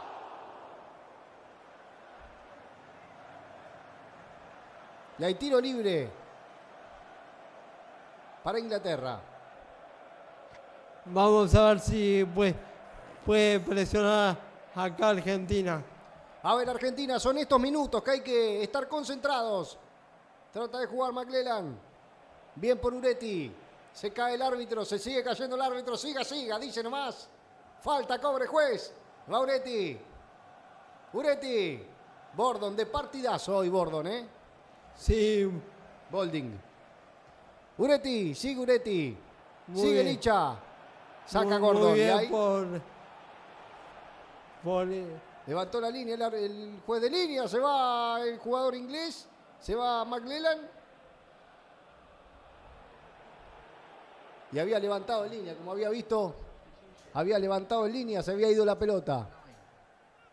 Sí, ahora Inglaterra emparejó, está cobrando para Argentina el lateral. Lateral argentino que no para de atacar, por favor. 1-1. Inglaterra-Argentina. Argentina-Inglaterra. Uretti haciendo el tiro desde abajo. Valentino. Uretti. Sigue Uretti. Cobra infracción el árbitro y va a sacar ya a Gordon. Ahí no la tocó con la mano. Había cobrado infracción. 2-1 le había cobrado. Y ya lo hace Inglaterra. Recupera Argentina. Bien, recupera Argentina. Y la tiene Valentino. 2-1 cobra el árbitro. Bien ahí. En contra. Se queja Bolding porque decía que era adrede. Siga. Acomoda el árbitro. Ya jugando los minutos finales de este primer partidazo. Toca a la Argentina. Le pega al arco McLellan. Bien por Caleb. Y cobra infracción nuevamente el árbitro.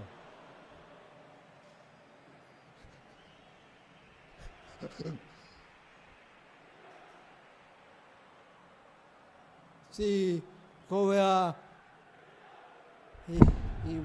infracción para Argentina y vamos Vamos Argentina. Y ya lo hace. La tiene Valentino, que trata de atacar. Gordon, que sale del arco. Lo impide. Hay lateral para Argentina. Sigue atacando Argentina nomás. Y ya lo va a hacer Valentino. Espera a ver López por el segundo palo. A ver Valentino. 1-1 el partido. Se la va a dejar a Licho Uretti. Uretti, Valentino. Valentino que mete la pelota. Era linda la pelota, era linda la jugada. Y hay saque de arco para Inglaterra. Vamos a ver si puede presionar Argentina y meterlo sobre el arco de Inglaterra. Ya lo hace Gordon. Bien ubicado Uretti, como siempre. Va Bolding. Ever López. Traba la pelota Ever López. Bolding sigue, Ever López se va. La pelota se va. De nuevo lateral para Inglaterra.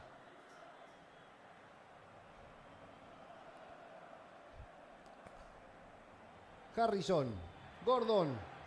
McLellan. Gordon. McLellan. Toca la pelota. Tiki taca. Va. Y a ver si la puede recuperar Ever López. Bien por Ever López. Cómo toca, cómo lleva la pelota, va y la trae, tiki taca todo el tiempo. Inglaterra. A ver qué hace Uretti. Vamos a ver qué hace la selección argentina en esta pelota para. Por favor, Valentino. Pasa Valentino, va. Bolding que lo trata de frenar. Valentino que sigue, entra al área. La traba la pelota. Siga, dice el árbitro. Pelota en juego. La pelota que se va al lateral. Y hay lateral para Inglaterra. Era buena la pelota parada, Pitu. Sí, era muy buena. Quisieron tocar la pelota, pero muy sólida la defensa de Inglaterra. Y sale a atacar nomás Argentina con Valentino que recupera la pelota y lateral para Inglaterra igualmente. 1-1, últimos 5 minutos de juego en este primer partido debut contra esta potencia mundial de Power. Argentina-Inglaterra. Gordon. Bien por Ever López, sacando la pelota lateral.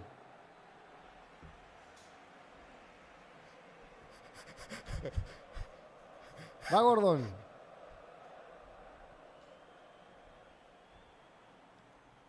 Marcus Harrison va a hacer esa pelota. Valentino que está atento para ir a presionar. Valentino que va, la recupera. Ay, se le había ido larga, la recupera Valentino nomás. A ver qué hacen esta. Segarelli. Va Segarelli. Entra al área. De a poquito. Recupera Inglaterra. Ojo. Es para los dos el partido. Uretti que baja. Bien por Ever López. Espera Bien, Bolding. Ever. Recupera Bolding. Le queda Harrison. Harrison que mete el centro. Le pega la pelota. Gol. Gol de Inglaterra. Gol de Inglaterra. Linda jugada para meter el 2-1. Para meter un 2-1 para Inglaterra que lo estuvo aguantando y Inglaterra pasa al frente 2-1 de vuelta. Dan McLellan metió el gol que ya venía anticipando, venía amenazando en el ataque inglés. 2-1 gana Inglaterra. Ever López, Uretti, Ever López, Uretti. Va Bolicha. El árbitro que cobra.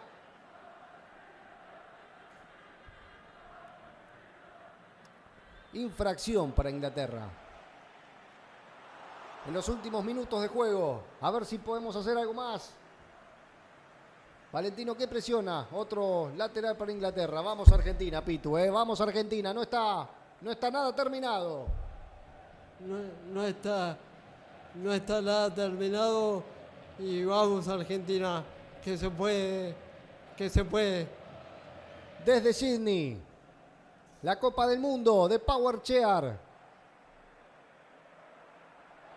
Y ya lo va a hacer Harrison. Harrison que toca la pelota para Bolding. Bolding, McLellan la deja pasar y hay lateral para Inglaterra.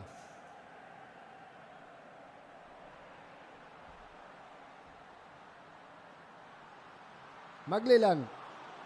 Bolding. McLellan le pega el pelotazo. Estaba bien ubicado Ever López. Sale Uretti. Ever López. Presiona Bolding. Sigue Bolding. Bien por Ever López. Recupera Bien. la pelota. Bien, Ay, casi Ever. que pasa. La hace rebotar. Y hay lateral para Inglaterra, que ahora ataca todo el tiempo. Inglaterra. Ahora ataca todo el tiempo, como vos bien decís, tratando de terminar el partido, pero Argentina se está defendiendo muy bien. Y ahí va, Uretti. Sigue Uretti. La piensa. Bolding que pide infracción. Y hay lateral para Argentina. La última jugada del partido. A ver si lo puede empatar. A ver si puede hacer la jugada, a ver si la puede empatar, como vos bien decís. La recupera nomás McLellan. Perdón, Harrison. Uretti en la marca. Harrison Uretti. Caleb que trata de sacarlo del área. En zona roja, Harrison. Intentando encontrar el tercero. Señoras y señores, partido finalizado. 2-1 ganó Inglaterra. Partidazo igual de Argentina. Pitu, ¿cómo lo viste? Lo vi muy sólido. Argentina defendiendo muy bien los primeros minutos, pero me gustó el debut. Lindo debut argentino en este primer partido debut de la Copa del Mundo en Australia, en Sydney. En este Día de la Madre. 2-1 Inglaterra, 2 Inglaterra, 1 Argentina. En un partido durísimo. Durísimo y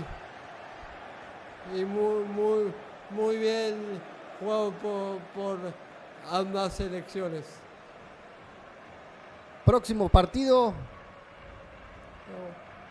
contra Francia. Contra Francia. Contra uno de los campeones mundiales. Otro partidazo que nos ofrece esta Copa del Mundo. ¿Qué opinas de Francia, Pitu?